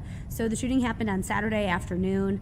It was in the 900 block of 104th Street. According to Chicago police, a 31-year-old man was taken into custody as Area 2 detectives continue to investigate. Just so terrible. Like I said, Jamonte Shaw, we just found out his name. He was taken to Comer Children's Hospital, and then he later died from his injuries from that shooting. So we're going to bring you more. Of course, this investigation is ongoing, and as soon as we learn more information about that, we'll bring it to you here. I also wanted to tell you a little bit about the story that our Joni Lum is covering today. I had reached out to her. I was like, hey, can you come on Chicago Live? And she goes, yes, I can, but there is a lot of information here. We really have to do a lot of studying up on this before we can talk about it, because there is a lot going on here for this one. So you're going to see her full report coming up a little bit later, but just to kind of give you a little bit of a preview. So the new Chicago Police Chief, Earl Mayo, is facing multiple felony charges after prosecutors accused him of selling a department gun tied to an active criminal case. So investigators say that Mayo later tried to recover the pawned firearm and also allegedly had some anabolic steroids without a prescription. And the investigation started after a firearm trace uncovered inconsistencies between police evidence records and pawn shop documents. So pretty interesting there. This is out of Northwest Indiana. The Northwest Indiana police chief there accused of selling off a gun tied to an active criminal case. So a lot to follow there. Joni is going to have that full report for you coming up at 4, 5, and 9. Leslie is also covering quite a bit today. Leslie is covering all of the violence that happened over this Memorial Day weekend. I mean, so much happening. This is supposed to be a time of reflection for everything that we've got going on. So Leslie will have that for you a little bit later today. But we also have the story that Tia's covering. Hey, Tia. Come on over. Oh, we can't bring you over. We got to get the microphone all set up. All right, here. Let's pull it on over so that we can talk about this, because we're talking about bees taking over, Tia. Yep. All right. Thanks for joining us today. All right. What's going on? You're seeing this all happen in real time here. Real time. How you doing today? I'm good. I'm just looking out the window, while we're in commercial, and just seeing all of the people out here. I mean, everyone, I'd love to see the city bustling like this. It is just busy. People are enjoying. I love to see it. It's beautiful. Yeah. This bee story is unbelievable. Yeah. What's going on? It came to me via email yesterday, and in the email, that's how she titled it. She said, this is an unbelievable story. And basically, she said that bees are overtaking the front of her home, and that she called the city, but because it's on private property, it's literally right in her garden, essentially, that the city couldn't do anything about it. So we got out there, and I'm gonna be honest with you, I saw the pictures that she sent us, but I thought maybe 100 bees. Sure. 5,000 bees. No. What does 5,000 bees even look like? I mean, I feel like a swarm. It looks like a colony. They were everywhere, and it's interesting because I wore this color, and apparently when you're interacting with bees, you're supposed to wear light colors. So we had to scramble real quick, my photographer and I, and find some white t-shirts that Fox had lying around here. No. And we put those over our clothes, hoping that, they would stay away from us. Why is that? Do you know? Well, apparently they identify, I guess, like color, like it can agitate them. Like it can aggravate them. Colors can, depending on the color. And so white, I guess, is kind of like a neutral, they almost don't see you type of thing. Mm-hmm. So that's why we put that on. But what's interesting is there was a beekeeper that showed up that the family had contacted, who will come and remove the bees, no charge at all. She actually uses it to then create honey and try to keep them all together and all this stuff. What's crazy is that she didn't have on white. So I was like, where did you get this information from? I'm walking around a t-shirt on top of my dress. She literally had on no bee outfit at all for protection. She went right in there, put them in a bee box, removed them, and then there were some stragglers still left. I would say probably like maybe 2,000, maybe 1,500. Some stragglers, so. 2,000. Maybe 1,500. Oh my! Well, compared to 5,000, I mean that is significantly less. It is. They were kind of lingering around, so she put a box out for them to then go in there eventually, and then she's going to reunite them. She's going to give it a day or so and reunite them with the rest of the bee family. What she thinks happened is she thinks there was a colony somewhere, maybe in someone's gutter or something, living somewhere in that community, and then they split off and start to create their own basically families and lives and colonies. And so when they split, this colony or this swarm ended up in this front yard, which is absolutely crazy because the neighbor described it as seeing them like descend out of the air, and then they all went to this lady's house for whatever reason. No. It sounds like something out of a scary movie, and it actually looks like something out of a scary movie, but turns out they're not aggressive because they don't have anything to protect because they're just starting out. They're like a brand new family together. Yeah. So they don't have any babies to protect or anything like that, so they're not going to sting you or anything like that. But the story is it's cute and interesting at the same time. Oh my goodness. Yeah. So does this lady who lives in this home, does she have kids or anything like that? She has older kids. So her older son saw the bees. He said that he saw like one, then next thing he knew it was two, then it was like this swarm, and they said it happened literally within like an hour. Like they went to the store, no bees, came back from the store, all the bees. I wouldn't even want to like walk up to my house. I mean, I would be mortified that you open the door and then something comes in. Will come in. Yeah. And everyone in the neighborhood stopped what they were doing. People were out recording. Yeah, it caused quite the stir. What's interesting also is, I didn't know this, but I guess if you think about it, it makes sense. So in an urban environment, right, where there's different homes versus like rural, things are kind of like what they are, right? Like you may have a couple of houses on a block, but in a city, you may have 30 homes on a block, plus some, apartment buildings too. So based on that, the honey is different. Oh. Because, if in a rural environment, it's kind of like what it is. You may have maple trees, you may have roses, whatever, and that's it. In an urban environment, you may have that plus a whole lot of other things that people are growing, and so the honey is more eclectic in the city. I did not know that. I didn't think about it, but it makes sense. I knew that honey was different in like different regions, but I thought it was like Midwest honey is different than, honey out west or out east. Yeah. But I didn't realize it could be so different as to the neighborhood. Yeah, because I've heard that and I don't know if this is true or not, but that, exactly. Yeah, I've heard that too. Yeah. That if you're supposed to have honey that's native to where you are. Exactly. Yeah, so I found it very interesting. I never thought about it, but she was like, and this honey that they're going to create is going to be so amazing. So our goal now is to wait and get some of that honey once they create it and see, is it really different from what we're tasting every day in our teas and things like that. I got to know more about what this lady is saying about all these bees at her house. I mean, what are some of the things that she said in the interview? She said a lot. She actually ended it with saying, I'm thankful and grateful that they picked my house. Oh, I wasn't expecting that. I'll be really honest. I didn't think that. They've never experienced, it's the city. So you may see a squirrel, some birds, right? A spider here and there, maybe. That you may see like this bee colony. So yeah, she ended the interview with saying, honestly, I'm very grateful that they chose my house. Wow, she sounds like a character. I can't wait to see the story. It's a lot of layers. Yeah, a lot of layers. We got the beekeeper / conservationist. We got the homeowner. We got the residents that live nearby that came out. It was a whole community thing going on. I also love that she came to you. She knew that she needed the story to be done, and Tia Ewing was on it. Less than 24 hours. Unbelievable. Oh, that is a good one. Well, can't wait to see it. Thank you so much. Okay, good stuff. Good stuff. Perfect. All right. Well, we appreciate you coming on for Memorial Day. Hopefully you can, get out of here, race out of here, and enjoy the beautiful weather. Like I said, I just keep on looking at that view that we've got. It is beautiful. Yeah, gorgeous. All right. Tia, thank you. No problem. All right, guys. We'll be right back.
Welcome back. It is 2:52 and you are watching Chicago Live. We still have a lot coming up. We're going to check in with Joni in just a couple of minutes. But first, we want to send you on over to Fox Weather to take a look at some of the things that are happening all across the country today. Of course, we've got great weather here, not so much in other places. Let's take a listen. I do feel a touch vindicated by that response. Yeah, you and Steph have some unresolved issues about your side dishes. It's a holiday. She's a slaw girl. Me, cheese potatoes. If there are cheese potatoes at the function, just know I ate the whole thing and didn't leave any for anybody else. That's for sure. All right, well, listen. If you've been in the Northeast bottled up under all these gray skies and all this wet weather, you're probably actually jealous of some of the folks in the Northern Plains, as it certainly did feel like Memorial Day weekend for these folks. Look at this, 13 new record high temperatures set in parts of Nebraska, Montana, and South Dakota. And when you start thinking about hot weather, you probably don't necessarily think about the Northern Plains first, but they were certainly probably leading everybody in terms of the warm, very summer-like weather and sort of what it should feel like when you're talking about the unofficial start of summer. Midweek, we're going to see an omega block take shape. That's just when an area of high pressure is flanked by two areas of low pressure, allowing for really quiet weather and hot weather to take shape over the nation's midsection. And that's exactly what's going to continue to happen as you look up into the Dakotas and Minnesota. Temperatures will be running anywhere from 10 to 15 to 20 degrees above normal. And look at some of these numbers that we're expecting. Or right now, actually, it's 90 degrees in Fargo, it's 87 in Pierre, and we're going to continue this as we get into our Tuesday and into our Wednesday. Heck, it's even going to feel a little bit warm with that humidity, so we may be dealing with our first tangible heat index in some of these spots getting out the door tomorrow and right through the end of the week, Ian. Nick, you're always humble, but a little Cooper performance from my boy, Nick Knows Ball. You said forget the Gulf Coast, go to Bismarck last week. Yeah. Here we are. What was that, 90s? Yeah, 90s plus. Unbelievable. Bain and Steven showed us what the happenings were on the Gulf Coast through much of the weekend. Unfortunately, it looked like that. That was a look at Shreveport. Heavy rain coming on down. That's nothing new. We've got repeated rounds of rain, more thunderstorms in the forecast. Texas over to the Carolinas. Honestly, that's through much of what we have left of the month of May. Good news is that this is doing a nice job chipping away at the drought. Bad news that we have a prolonged period of time here with flood potential. So the overall look with what Nick was showing us, this pattern, we've got the low pressure digging in across the nation's midsection. That's pulling moisture with a counterclockwise flow. There's high pressure off the coastline of the southeast, clockwise flow with that, and the net result is this long fetch of moisture, south to north flow, pulling moisture not just from the Gulf, but from the Western Caribbean. Tuesday, Wednesday, Thursday, Friday, what's left of this, call it abbreviated work week, for many will be flood threats each and every day. Tomorrow afternoon, come this time on Fox Weather Now, we'll be watching for some stronger storms firing up across West Texas. They've had an active run. That's going to do it for this hour of Fox Weather Now. Don't forget you can download the Fox Weather app to stay up to date with the latest forecasts. Just don't look at the Saturday temperature forecast. All right, welcome back. We want to bring in our Joni Lum now to talk about that story that I was talking about just a little bit earlier, that Indiana police chief who's facing some pretty serious accusations. Joni Lum, tell us what's new. Tell us what's going on. Hey, Joni, can you hear us? All right, I think we're working out some things on our end to make it work. You know, it's a lot as a reporter when you're out there and you're trying to get logged into Zoom, and it's also like, hey, we also need you to gather information for your story and get these interviews and get video. And also join us on Chicago Live and make sure that you're ready for your live hit at 4 o'clock. It really is a lot going on. I think we might have her now. Joni, are you there? Hey there. Hey, Joni. Yes. Hey, happy Memorial Day. I hope you're having a good one. We are on the road to Indiana, as a lot of people might be on the weekend, on the holiday weekend, but we are going to a town called New Chicago.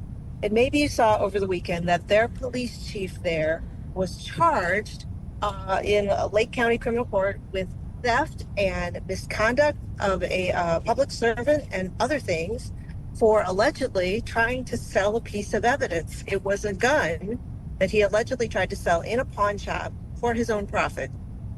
And then the story goes on to say that he tried to get that gun back, that he has an accomplice who he got to go to the pawn shop, and police were closing in at that time, and they arrested him in Ohio.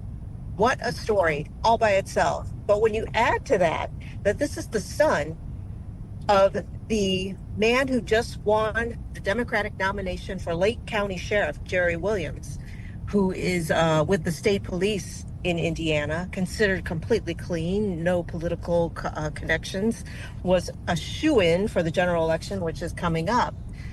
Then, oh my gosh, that adds so.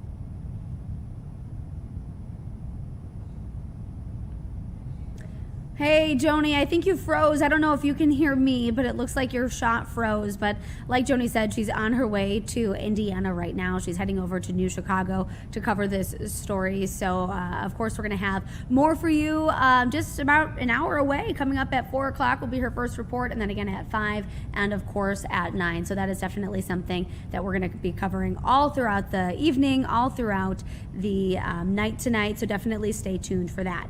All right, well, let's take a quick break, and I believe our next guest is already on the line. We're talking about AI. The Pope has a message about that today, so we'll be right back, and then we'll come back with that.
Welcome back. Welcome back. We are talking about AI. Now, AI, I feel like, comes up every day, almost in every single conversation. You know, at work, your workplace is probably asking you how you can use AI, or asking you to use AI to be a little bit more efficient. Probably use it in your personal life. I find myself talking to ChatGPT quite often. Last weekend, I asked it to fill in some landscaping for me so I can fill in some plants and bushes so I can see what I wanted in front of my house, right? We use AI for everything, it feels like. And even the Pope is weighing in on AI now. So let's bring in our next guest. We have Father Patrick Gilger. He's the Assistant Professor of Sociology at Loyola University, Chicago. Hey there, happy Monday.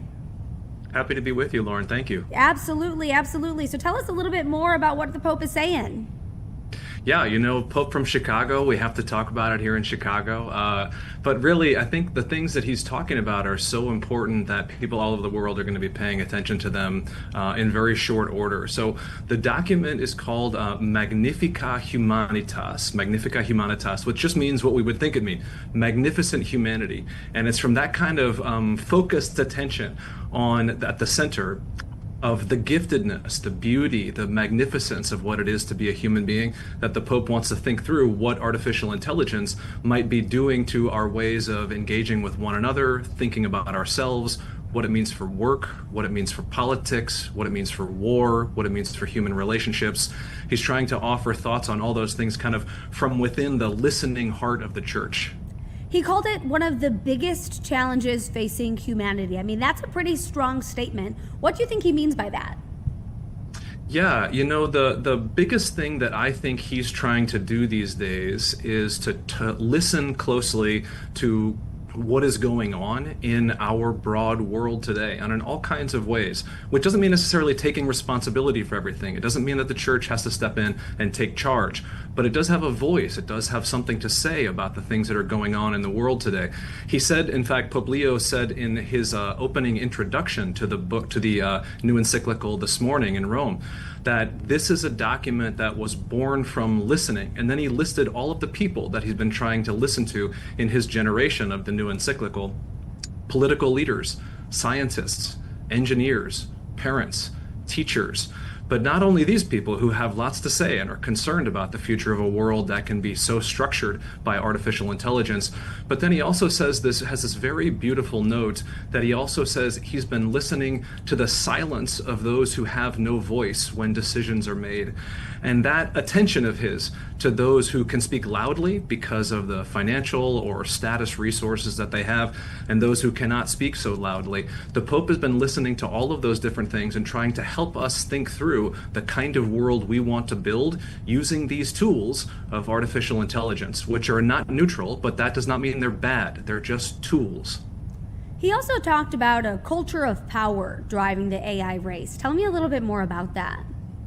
Yeah, so the document is broken up into 5 chapters. In the first, he kind of introduces this long tradition that the church has of teaching about, particular social issues. In fact, the document was officially released on the 135th anniversary of his predecessor, Pope Leo XIII's famous encyclical Rerum Novarum, on the new things, which, amongst many other things, emphasized the church's steadfast support for those who were undergoing radical changes in their working conditions in the Industrial Revolution. So it was really a statement of the church's support for the working class and for just working conditions. And he wants to carry those kinds of things forward. So that's what he does in the first chapter, like carry these things forward.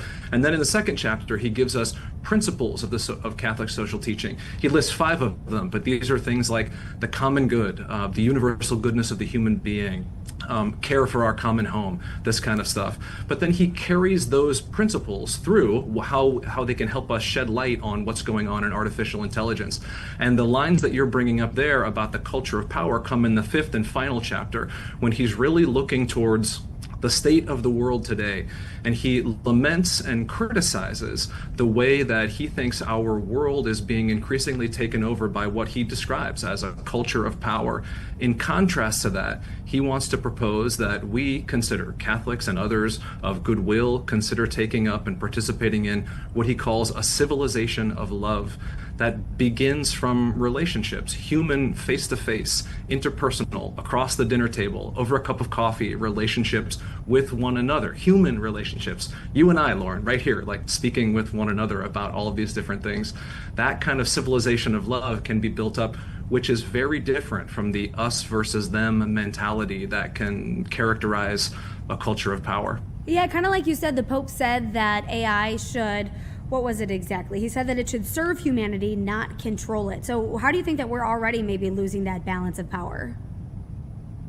Yeah, I mean, I think just in your introduction, Lauren, I know it was a brief thing to be able to set the table for our conversation, but you named it very well. these technological tools, there are so many that are so powerful that have been in our life for such a long time, but there are particular tools, particular technologies that really start to reshape our world. Technology is just very basically, like, I'm a sociologist up here at Loyola University Chicago, and one of the ways we can understand what technology is are tools that human beings have created to better help us control our environment and potentially control ourselves. Many of those are fantastic and good. All of the medicines that we've created over the years, for example, are technologies in these ways, but so is the pencil and the automobile and the computer and the telephone, all of those kinds of things. But some are much more powerful and reshape us much more than others do. A brief example of this can be the automobile. We all know, like, how different the world was before we invented these things that we call cars, and then built these massive highway systems to, connect us, and all kinds of positive consequences of that. But there are many negative consequences as well, as we can see from the current war that is happening in Iran. Without the need for oil that cars produce, then we would not have these kinds of, that version of a demand for war. The Pope's leverage, his claim is that artificial intelligence is another technological inflection point of the same seriousness as was the car or the Industrial Revolution that so dramatically changed the way work was done. It's so funny that you mentioned, life before cars. And I know so many people who have said, oh my gosh, I don't know what I did before we had ChatGPT. Like, how did we live our lives? So with that being said, what do you think you would say, or the Pope would say, about ethical use of AI? Like, what would an ethical use of AI look like?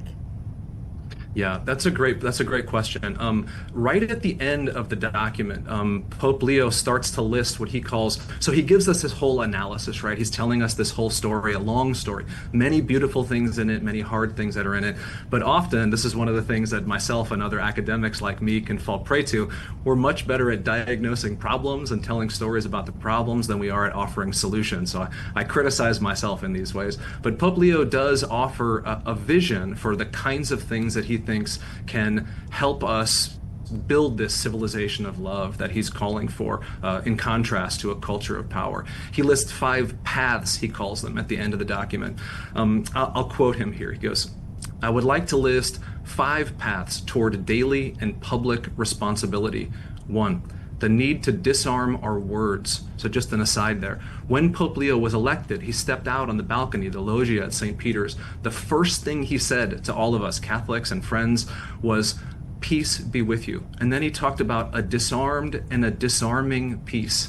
And he wants us to disarm artificial intelligence in that same way. The first way he thinks it can happen is by disarming our words, not speaking in an us-them mentality. Number 2, building peace by pursuing justice. 3, adopting the perspective of the victims. So this is another very important one. At the introduction of the encyclical in Rome today was one of the co-founders of Anthropic, the major sponsor of the artificial intelligence model Claude. And the fact that this very important person in the development of this very important and challenging technology was sitting right next to Pope Leo at the introduction of this encyclical shows how seriously many technological leaders are taking this intervention by the Pope. In his instruction that we ought to adopt the perspective of victims, developers like Anthropic and like Claude can, we hope, begin to understand how the tools they're developing, the technologies that they're building, may harm people in unintentional ways. Being, as human beings, aware of the possible harms that artificial intelligence will do is absolutely important. The last 2, very briefly. Number 4, he says we have to cultivate a healthy realism, especially with regard to our political discourse and the realities of the need for conflict. He's advocating for peace again. And 5th, reviving dialogue and the kind of multilateralism that is sponsored by the United Nations, for example. I have so many questions, and there's so much more that I want to get into, but just a couple more questions on this before we move on to another topic together. Now, what the Pope is calling for, this could put him at odds with some U.S. leaders who are calling for less regulation, right? So how quickly do you think this could become political, maybe? Well, I think it could become political very quickly, but we will see how people react. So I think we want to look in the face of reality with seriousness. There are many who will not read the Pope's words or not take it very seriously if they do. Even some Catholics are likely just to dismiss it, saying that this is unrealistic or utopian. But I think that there is a chance that others will do something different, even those who have found themselves opponents of Pope Leo in the past or hesitant before some of the things Pope Leo has said in the past. I think I just speak for myself. One of the things that drew me to the Catholic Church, some years ago now, and I converted to Catholicism to then become a priest, was that I wanted a set of leaders and a tradition who could teach me how to be the kind of person that I wanted to be. I knew I needed a teacher to help me be a good man, a good human being. And as a priest, I want to do the same kind of thing. I want to take Pope Leo's statements, including in this beautiful new encyclical, Magnificat Humanitas, as that same kind of teacher. I want to let him teach me and not just resist this in the same way. So political leaders, I really hope, will allow themselves to be taught by Pope Leo as like a loving father, someone who is looking out for their good and for the good of the world rather than an opponent that they need to defeat to be able to pursue their own ends. Wow. All right. I want to shift gears just a little bit because there is another pretty historic moment for the Catholic Church. So Pope Leo apologized for the Catholic Church's role in legitimizing slavery. Talk to me a little bit more about that, because that was a really big deal. It's a big deal, Lauren. So these kinds of things, these kinds of apologies have happened before. So I say that not to make any kinds of excuses, but just to note. But it's so important within the context of this document because Pope Leo is trying to set the stage in talking about slavery at all for the ways that we can become slaves to the tools that we ourselves have generated. And that he notes that the Catholic Church went a long time, far, far too long, without recognizing its own complicity in chattel slavery, in transatlantic slave trade, and not condemning that soon enough. And he says that letting the pang of that recognition affect our hearts and our consciousness can help us become aware of the possibility of and the need to take responsibility for the ways that new forms of slavery, he also says new forms of colonialism, are taking place within our technological environment today. One of those ways we can understand what he means by technological colonialism is he says, before, colonialism would mean, countries of power going to poorer countries and excising resources from them, which of course is still happening to produce the kinds of materials that we need to build these technologies. But it's also happening by companies now to extract our data, yours and mine, from us, and to use this to develop tools that could be oriented to the common good, but often now are not oriented to the common good. So he's using the church's own past failures as a prod to incite us, encourage us to recognize where we can do better in our own present moment. Yeah, for sure, for sure. You had mentioned that this has happened before, right? This isn't the first time that this has happened, but what do you think the significance is here, Father Gilger, for this coming from the first U.S.-born Pope? Yeah, I mean, one of the things that I find so edifying about these kinds of apologies, so let me say this, that these kinds of apologies have, from the church about its past sins, have taken place more or less since the papacy of John Paul II, so for a number of decades now. And those have, the church has apologized for all kinds of different things. Its involvement in suppression of indigenous rights, for example, John Paul II was very famous for that, but for all kinds of other mistakes as well. And the fact that Pope Leo included now continue to be unafraid of confessing our past faults is, to me, such an encouragement that we as a country, this is our 250th anniversary, we do not need to be condemned by the reality of our past mistakes. The American people, this is a wonderful country. I'm so proud to be an American. I know that Pope Leo XIV is very proud also to be an American, but that does not mean that we are innocent or perfect, and we don't need to pretend to that. So Pope Leo's discussion of our past history as Catholics, failing to condemn slavery soon enough or appropriately, is nothing more than a recognition that I do not have to be condemned by my past mistakes. We do not have to be either, and we can use that forgiveness as a spur to do better, to forgive others, and to look forward to a world where we are no longer constrained by those kinds of mistakes. And that kind of leads me into my last and final question. What do you think accountability looks like nowadays for an institution that's, thousands of years old? Yeah, that's a great question. It's a difficult process because we as an institution are not the one who gets to control it. So those to whom we are apologizing as Catholics also have an enormous and probably the central, other than God, the central part in understanding what forgiveness looks like in a particular instance. So I can just give an example from my own community, the Society of Jesus, the Jesuits here in the United States of America. So we are also guilty of the same history of slavery. Georgetown University was culpable in owning and then selling slaves against their own will. These were black Catholics at this time. Now, instead of just pretending that that didn't happen, and this is not a perfect remedy by any means, not pretending this is over, but one of the things that we as Jesuits continue to do is to stay in deep relationship with the descendants of those very people that my ancestors, not biologically, but my Jesuit ancestors, sold years ago. So right now, the Society of Jesus, men of the Society, my friends, are in close relationship with descendants of those very people. And those conversations are what generate the plans, the practical plans, as to what forgiveness and collaboration might look like into the future. One of the things that we're trying to do, for example, is to understand how can we help ancestors, descendants of slavery, attend Jesuit universities if that's the kind of thing that they would be interested in doing. Of course, that's their choice, right? It's not just ours. But there are many possibilities. If we extrapolate that kind of stuff to the United States of America or to the Catholic Church, we can start to imagine in a collaborative and I think a beautiful way what a world looks like when we don't have to pretend either that we're innocent or that I can never be forgiven. Well said. Father Patrick Gilger, thank you so much for joining us on Chicago Live. We appreciate your time today. Happy to be with you, Lauren. Thank you. All right. Thank you so much. It is 3:18. We're going to take a couple minutes off, and then we're going to be joined by Casey Cronus, who is live in the field covering a very, very impactful Memorial Day story. We've got that for you just on the other side of this break.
Welcome back. It is 3:21 and you are watching Chicago Live. Thank you so much for sticking with us. Just about 40 minutes left in the show. And we want to check in with Casey Cronus right now, talking about a story happening in Cary, Illinois. Now, Casey, this is a story that you find a little bit different way to cover every year that you cover it. Lauren, this is the fourth year that I have been out here to the Field of Fallen in Cary, and it is such a moving and beautiful Memorial Day display. There are 354 flags in this field. Each flag represents an Illinois service member that lost their life for our nation since the Persian Gulf War in 1990. So it starts in 1990 all the way through the present day, and anytime a service member is killed in the line of duty, their name is added to a flag in this field. Each flag has the name of one service member who has lost their life, paid the ultimate sacrifice, their military branch, their rank, and their hometown. These are just Illinois service members, and it draws visitors, though, not only from across the state, but surrounding states to this really beautiful display. And what's so special, Lauren, is that every hour on the hour, the names of a handful of service members who are represented in this field, their name is read aloud with the chiming of a bell, making for a very ceremonious and solemn way to pay tribute to their lives. And it is so important that, we are hearing their names. That's one of the most important things, that we never forget their name. We never forget their story. What story in particular are you covering today, Casey? Were you able to talk to a family? This year we talked to a couple of veterans who came out to visit. One man, he was in the Air Force in the 1970s. He brought his wife out to the field to check it out. They had never been to this field. They try to find a Memorial Day display somewhere across the state every year. They've previously gone out to Dundee, but they decided to go to this one. They drove by recently and thought that they should stop. He was a weapons mechanic as an Air Force vet, so he was telling me a little bit about his role when he served for 4 years. We also chatted with a man who is a volunteer, and he served in the Vietnam War. So there are just endless stories here at the Field of the Fallen when you come and talk to just the person next to you, whether it's a visitor, a veteran, a volunteer. There are so many amazing and wonderful stories. And this afternoon, we do expect some of the Gold Star families to be here for the 5 p.m. closing ceremony. So there is still time to get out here and take all of this in. It's located on Three Oaks Road, just west of Northwest Highway in Cary, and it will be open until 5 p.m. The closing ceremony itself is really beautiful. There is a gun salute.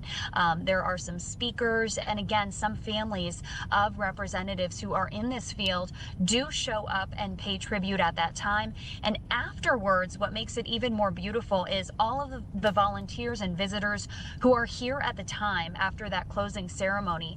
They very beautifully enter the field, and everyone takes one flag and really gracefully rolls up that flag, and they store it away for next year. It's all done with such care and such effort because, of course, this is such an important day to stop and reflect on the people who gave us our freedom. Such an important day, and also just so emotional there too, Casey. You've been covering this for 4 years, like you said.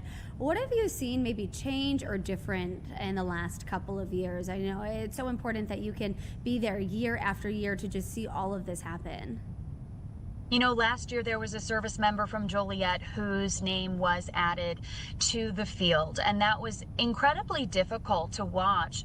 A family member was out here, if I recall correctly, and anytime a name has to be added, that makes it a little bit more real that, okay, we are still losing service members from Illinois. And this year, the volunteers here said, thankfully, no names have been added. But, sadly, over the last several years, we have seen a handful of names be added to this field.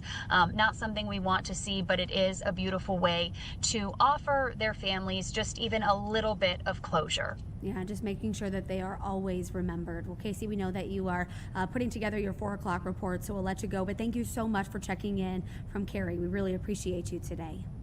Thank you, Lauren. Talk soon. All right, talk to you later. We're going to take a quick break, and then we'll be back right after this. We're going to take a look at the weather.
welcome back. It is 3:30 on the dot, and we have brought in our friend meteorologist J.D. Rudd. Hey. Hello, how you doing? I'm doing well. How are you doing on this Memorial Day? I'm great. It's a beautiful day outside, so why not be inside? I know, right? We were just talking about it as we're seeing everybody walk outside in their flip-flops and their T-shirts, just enjoying the day as they should be. I mean, look at the bean. Everyone's out and about. The sun is out there. It's sunburn season. So many folks are going to come home today and go, oh, yeah, I got a little toasty today. Yeah, it's a little reminder that we need to be wearing it. Although I will say I'm very good about it. I wear sunscreen every single day, even in the winter. Yes. I do not play when it comes to that kind of stuff. Good. Very smart. Because, yeah, even in the colder months, you can still get sunburns. Even this time of year, if the temperatures were 20 degrees cooler, like this past week, when it was in the 50s this past Wednesday and Tuesday of last week, you could have gotten a sunburn in that. The sun angle's high enough where that can happen to you. People just don't think about it, you know, when it's a little bit cooler, and especially after the week that we just had. I think that today's really amazing weather is going to kind of surprise people. Maybe people forget about the sunscreen, but because it was kind of a weird weekend. I mean, yesterday started out so stormy and nasty, and then it turned out to be a gorgeous day. And that was the turning point. And we are on this ride for a while to come. So enjoy it, lock in, and get ready to go. I think we're done with the cool stuff for a little bit. The sun's going to be out and shining. We've got some puffy clouds out there today. We'll probably see more of those tomorrow and likely into Wednesday as well, but no major storm systems, nothing like that. Tranquil temperatures. This is ideal for this time of year in this area. How long are we talking for? Like a couple of days, a week? What do we got? How about 2 weeks? Oh, did you guys hear that? we phoned a friend, and we've got 2 weeks. I mean, here's the next 7 days. Lauren, what more do you need than this picture? Just marinate on this. Wait, this is real? This is Chicago? This is not made up? Now, well, everything's made up in a weather world. We just make it up and we fake it. But here's the thing. These numbers here, and this is what I'm going for the general Chicagoland area. Always keep in mind, if you go farther away from the lake, it's going to be a little bit warmer. You get up closer to the lake water temperatures are still in the lower 50s. Yeah. That's chilly. So closer to the lake, it's going to be a little bit cooler. But in general, 80s tomorrow and Wednesday. A weak cold front comes in late Wednesday evening. I don't think we see any rain out of that. We should be dry. It does flip the wind around more to the northeast off of Lake Michigan. But here's the thing. We're now getting more so into the back half of May, getting more toward June. The sun angle's almost at its peak. The sun angle's very strong. That's enough to overcome that cooler northeast wind off of Lake Michigan. And the more days we get like this with ample sunshine, we're heating up that water. We're rising those water temperatures in Lake Michigan, which means when we do get the easterly wind off the lake, it won't be as bad as what we've seen over the past couple of weeks. So that cannonball isn't going to be quite as painful. Is that what you're saying? Exactly. But if you're doing it today, you're taking that splash into the lake, you're like, oh, it's hot, I'm going to go. Ooh, be careful. That lake water is chilly. I've been running by the water recently because it has been just a little bit nicer, and I plan on going today after work too. And every single day I just want to just jump in, grab my knees, but I don't do it because I know how cold it is. It's only May. It's only May. It's the give and the take, because right now that lake water is very chilly, but come the fall months, once we've warmed that water up, that's what helps keep the lakefront areas warmer when we get that northeast wind. And you can go on those late summer plunges into the lake and the water doesn't feel that bad. Yes, exactly. Wow. That 7 day, though, really just made my entire week. That makes me so... Oh, yeah, pull it. Here it is. Again. Why not? That's baby. Just encore. I mean, seriously, about 7 days of sun. Listen, will we see some partly cloudy, puffy clouds here and there? Yes. Like tomorrow, for example, I think we're going to have a lot of thicker, higher level cloud cover. So it's going to look like a milky, filtered sun. I don't want to call that a mostly cloudy day because it's not going to look like a mostly cloudy day. It's still going to look sunny. It's just kind of a hazy filter from some higher level moisture aloft. Sure. No big deal there. I think maybe a little more cloud cover on Wednesday, and then it should generally be partly to mostly sunny for the rest of the week into the weekend and first part of next week. A plus 7 day forecast. We've earned this. Actually, I will say it's an A, not quite an A plus. There's only one downside. Sure, what's that? No rain at all. That means that we're going to have to water a little bit. We're going to have to make sure we take care of those flowers in the garden and all of the things. But other than that, I see nothing wrong. No, and that's what we talked about yesterday a little bit, is we had that rain yesterday morning, which you never want to have rain over a holiday weekend, which always kind of spoils the fun. But we were getting to the point where we needed moisture. We needed some rain, so it was welcomed rainfall in that sense. And now, with the next 7 days looking dry, it's the unofficial start to summer, which means the sprinklers come out, the Yep. hoses come out, you got to do the manual watering here and there. So get that stuff done. Otherwise, enjoy the beautiful temperatures that are going to stick around for a while. Yeah, just gorgeous. Do you have any landscaping or gardening that you got to take care We got of? a What do you little bit going in the on? front and the back that we Okay. usually do. My wife's very good about making sure everything's all done around there, because if we put the sprinklers out, the kids are like, oh, we got to go run on the hoses, and it creates a whole different deal, and you're stringing hoses everywhere, and it becomes a madhouse mess. We don't need that just yet. Oh my gosh. Well, yes, definitely going to want to get out there with the hose, just to make Oh, sure yeah. everything is taken care of, Oh, yeah. everything looks good. I like it. I like it. Anything else going on? You have a good Memorial Day It weekend was a otherwise? great Yeah? weekend. We're actually out in Wakanda this morning for the big Memorial Day parade, which is always great. We do that on the yearly basis. The kids love it. It's always a lot of fun, so that was good. We went to a different parade on a Saturday, so the kids have gotten 2 parades this holiday weekend. They're good. They're set, and now we're just waiting to go for the official start to summer in about 27 days. Do those involve candy? Do we have a lot of candy at the house? We have a lot of I candy. knew We it. make sure Mhm. that we pinpoint the parades that usually dole out candy, because when you have a 6-year-old and a 2-year-old, candy is the top of the food pyramid. 100%. So the kids have their sugar intake for the day, the week, the month, and the rest of the year. Oh, absolutely, easily. So when you're reaching into the candy, because I'm guessing that they share with you, what does Dad want? What is Dad reaching for in there? Anything that's in there, anything they don't want, I'll gladly take whatever. You limit the sweets a little bit, but I'll gladly take the ones that, oh, it's grape, Daddy. Yeah, I'll take the grape one. That's fine. Okay, no favorites So though? anything. It's a sweet treat. Easy Take it all. going guy. Yeah. I like it. I like it. Easy enough.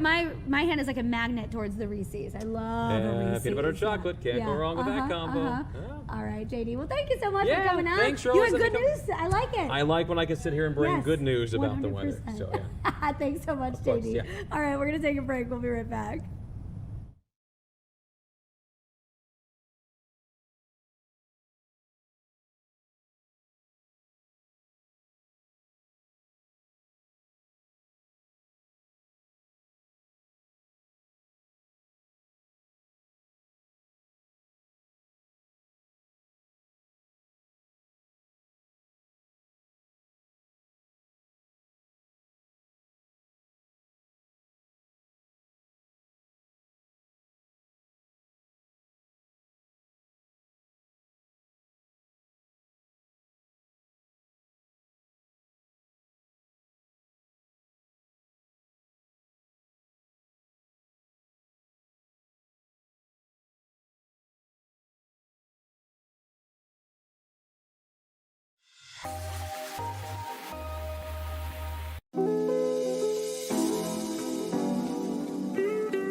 And he's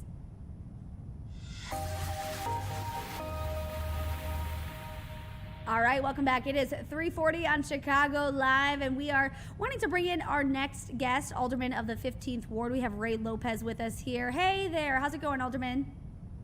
Happy Memorial Day weekend to you. Happy Memorial Day weekend to you. Man, we have had quite a weekend here across Chicago. Just really, really heartbreaking to see all of the violence breaking out, honestly, including 5 police officers who were, hit by a car. This was on the near west side.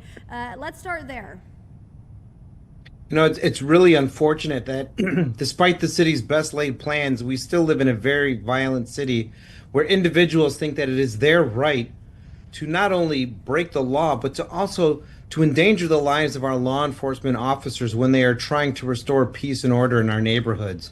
Nobody has the right to attack a police officer. And as we saw this weekend, not only did this situation where 5 officers were struck by a vehicle by an 18-year-old occur, but we also had another teen takeover where the officer trying to respond to that situation was attacked with a fire extinguisher that would have jeopardized his life as well as that of the surrounding people. We need to do better. We need to focus our energy more on instilling values in our children, and we need some clarity, both from the mayor and the superintendent, as to what the consequences are going to be moving forward, because we cannot continue down this path for the duration of summer. And what are some of those consequences that are being talked about now? Because this has been something that we've been talking about, for a while. Well, one of the things that I've proposed is that you need to start holding parents accountable for the actions of their children. That if a parent doesn't realize or is not paying attention to their child as having snuck out of the house to go participate in one of these highly dangerous teen events, then that parent should be cited. They should be forced into counseling so they could learn how to be a better parent or do some community service. You have to get the parents' attention on this, because the best program that we can offer is a parent that's paying attention. Additionally, we do know that there are individuals who, not from within our own city, are putting together these outdoor urban activities, as they like to call them on social media, for the purposes of making people TikTok social media famous. And that is more attractive and alluring to so many teens than any kind of open gym that the city of Chicago can offer. So we need to make sure that we are also shutting down those events and holding those individuals accountable for contributing to the delinquency of minors, because oftentimes these are 14 to 17-year-old individuals showing up and putting their lives, as well as the lives of spectators, at risk. You mentioned social media, and there was a push by some city council members to get these social media companies involved in stopping these teen takeovers from, blasting on social media. What are your thoughts on that? Where does that stand? Kind of fill me in. Well, I know my colleague from the 6th Ward, Alderman William Hall, has long championed holding Facebook, Instagram, Snapchat, and X accountable for the content that is put on there. I don't necessarily believe that that is the right approach, because ultimately they are simply the venue for the content. They are not the ones organizing these events. They are not the ones trying to solicit young people to engage in dangerous activity. That is where the root of this problem lies, and that is where our attention should be focused. Additionally, we need to work with our federal partners, because oftentimes, as you will undoubtedly see in many of these videos, all of the youth there are recording. Everyone has their phones live streaming onto their various social platforms. And our law enforcement needs to work with our federal partners to identify whose cell phone is activated, what's being broadcast, and who's the owner of those accounts, so that we can go after those individuals and their parents to let them know what their children are up to. That's how you break this. Additionally, when you have these street takeovers with these cars setting the asphalt on fire and doing donuts and things of that nature, we also need to start impounding these vehicles, because the moment people realize there is a financial loss, that's when they start paying attention. Yeah. U.S. Attorney for District of Columbia, Janine Pirro, has the same idea as you. She wants to see these parents being held accountable. She thinks that that's the right answer as well. But how do you think that this weekend really just takes this to the next level, right? I mean, it's one thing when you have these teens going after one another or going after innocent people, but now we're getting law enforcement involved here too. I mean, this just really takes it to the next level. Well, absolutely. This is an escalation of the attacks against law enforcement. Just last week, we were at court for Officer Kevin Mangan, who was issuing a parking ticket to 2 individuals who then decided to pummel him mercilessly with brass knuckles till his teeth fell out. You do not have a right to engage with law enforcement in such a violent manner when you are the one at fault breaking the law. And if we don't figure this out, this is going to be a long, violent summer in the city of Chicago. And I don't think any of us want to live in neighborhoods where we have to be under this constant threat from the stupidity of our youth and those who would agitate to them to this point. So we've got other cities, Alderman, around the country who are already taking action. For example, Detroit, they've got $250 on the line for parents whose kids are going to these things. Do you think that that's something that the city of Chicago should do too? I absolutely believe that that's something that the city of Chicago should do, as well as the fact that we should also ensure that we are enhancing penalties for individuals who wear ski masks in the summertime to try to conceal their identity at these events. Unfortunately, many of our socialist and hyper-progressive colleagues on city council, allies of the mayor, continue to thwart these efforts, saying that we're trying to criminalize parenting. And that's simply not the case. You have to hold parents accountable when they don't hold their children accountable. And we've heard the mayor begin to start talking that language, but in the end, you have to put some teeth behind that bite. Otherwise, you're just showing yourself to be nothing more than a paper tiger when it comes to the violence in our city. Yeah, exactly. Very well said. I want to look forward to summer, like you had mentioned, but before we look forward, I want to just keep looking back on this weekend. Is there anything this weekend that you think went right? We know a lot went wrong. Is there anything that you think went right? Well, absolutely. There were plenty of events throughout the city of Chicago that reminded us why we are having this extended weekend, this Memorial Day weekend. From the parades in the South Side to Canaryville to Brighton Park to Auburn Gresham and to other parts in between. You know, we have to remember those who gave the ultimate measure and devotion to this country and to the principles that it stands for, freedom and justice. That's what brings us together this weekend, and we owe it to all of those that came before us to make sure that we are honoring their legacy in the right manner by living our lives the best way possible. And I think so many people continue to do that. And even though we do have our troubles in this country, we always have the opportunity to make it a more perfect union thanks to the sacrifices of those that came before us. Very well said, Alderman. I do want to look forward to summer now, given all of this violence this weekend. You know, we see that violence tends to tick up when it gets warmer outside. We were just taking a look at our 7-day forecast. I mean, we have a gorgeous 7 days ahead of us, and summertime in Chicago, of course, always so nice. But what does that make you nervous about, you know, when it comes to violence? Well, I think we need to have some serious, long overdue conversations about accountability. I saw the forecast that JD provided. A beautiful week is ahead of us, and all of us should be able to enjoy that. You should be able to sit out in front of your house without having to worry about getting shot, going down to the lakefront to enjoy the Mag Mile or any of the beaches without having to worry about being caught in the middle of anything. And if that's the Chicago that we want, then that's what we have to advocate and fight for on every block and every ward and across every community in the city of Chicago. We cannot make this normal, that what we're living with. And I think if we remember what we're truly fighting for, the Chicago that we all grew up with and love, then there's possibility and hope for the future. Yeah, yeah. And I think it comes down to, like what you said, just being proud of the city that you live in and not wanting to see this. I mean, I get really defensive when I hear people say, "Oh, Chicago, oh, that's where you're from." You know, I get really upset when I hear that. But then, I mean, you see the headlines and you see the things that are happening, and it's like, well, we do have a lot going on. Exactly. And you know what? The only time that people should really be like, "Oh, you just said that," is when you say you're a Cubs fan from the South Side or a Sox fan from the North Side. That's when those conversations happen. Oh, you put ketchup on a hot dog. What's wrong with you? You don't know what a dipped Italian beef is? Absolutely. That's when you should get the look of shame, not because of anything else. Very well said. I couldn't have said it better. Absolutely. Is there anything else that you are keeping your eye on, you know, for this summer in terms of all of this? You know, I think my focus remains on we need to make sure that we are leading by example.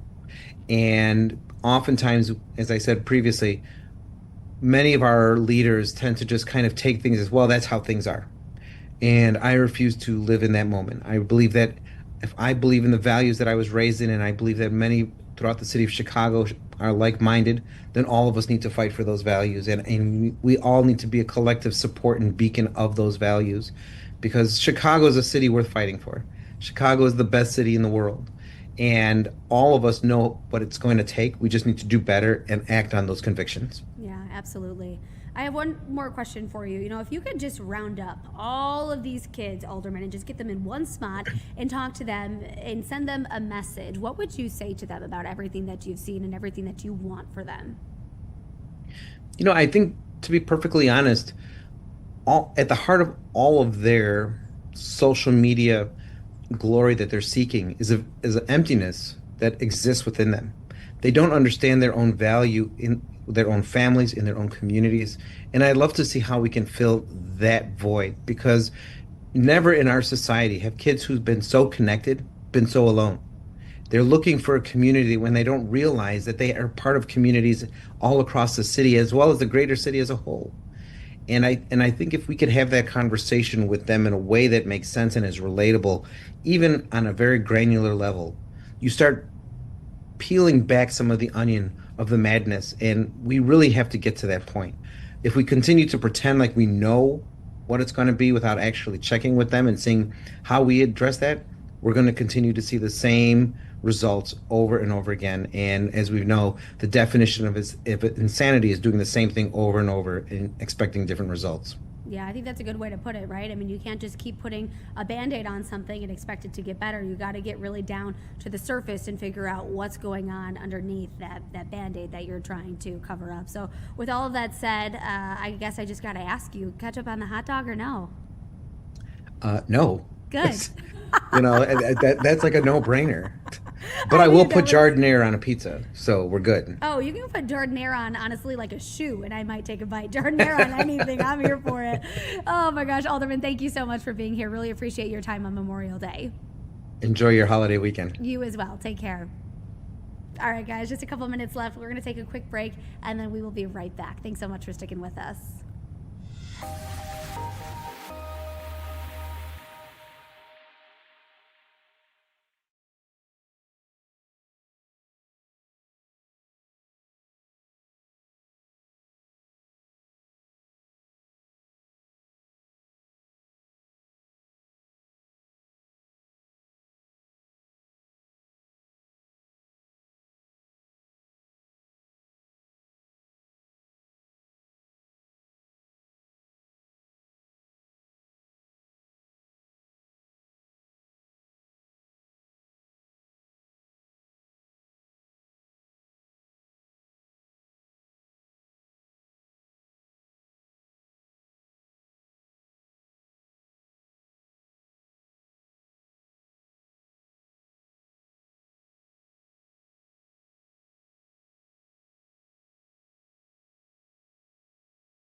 Well, it is 3:56 on your Monday, on your Memorial Day, and truly just cannot thank you enough for joining us here for the last couple of hours. We've been hanging out with you since 1 o'clock.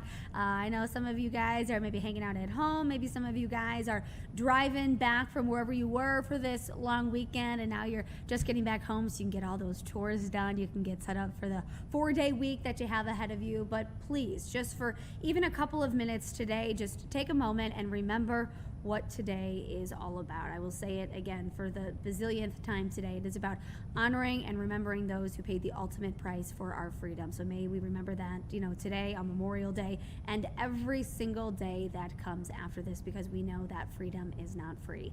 Hope that you have an amazing rest of your day, an amazing rest of your Monday and week. I believe Anita is back with you tomorrow, but I'm so grateful for the opportunity to spend a couple hours with you here on Chicago Live. Have a great rest of the day, and of course the news at 4 o'clock is next. Take care.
Vaguely, I said. Uh-huh. Vaguely. Vaguely? Vaguely. And Really? I had a supporter in the room. No, you didn't. Nope. And if you did, we've removed that person from the room. We'll see you tomorrow. Live from Chicago, this is Fox 32 News at 4. Right now at 4, the numbers are still rising. Gun violence erupting across Chicago as the long holiday weekend comes to a close. The feds raid the home of a police chief. We have new details.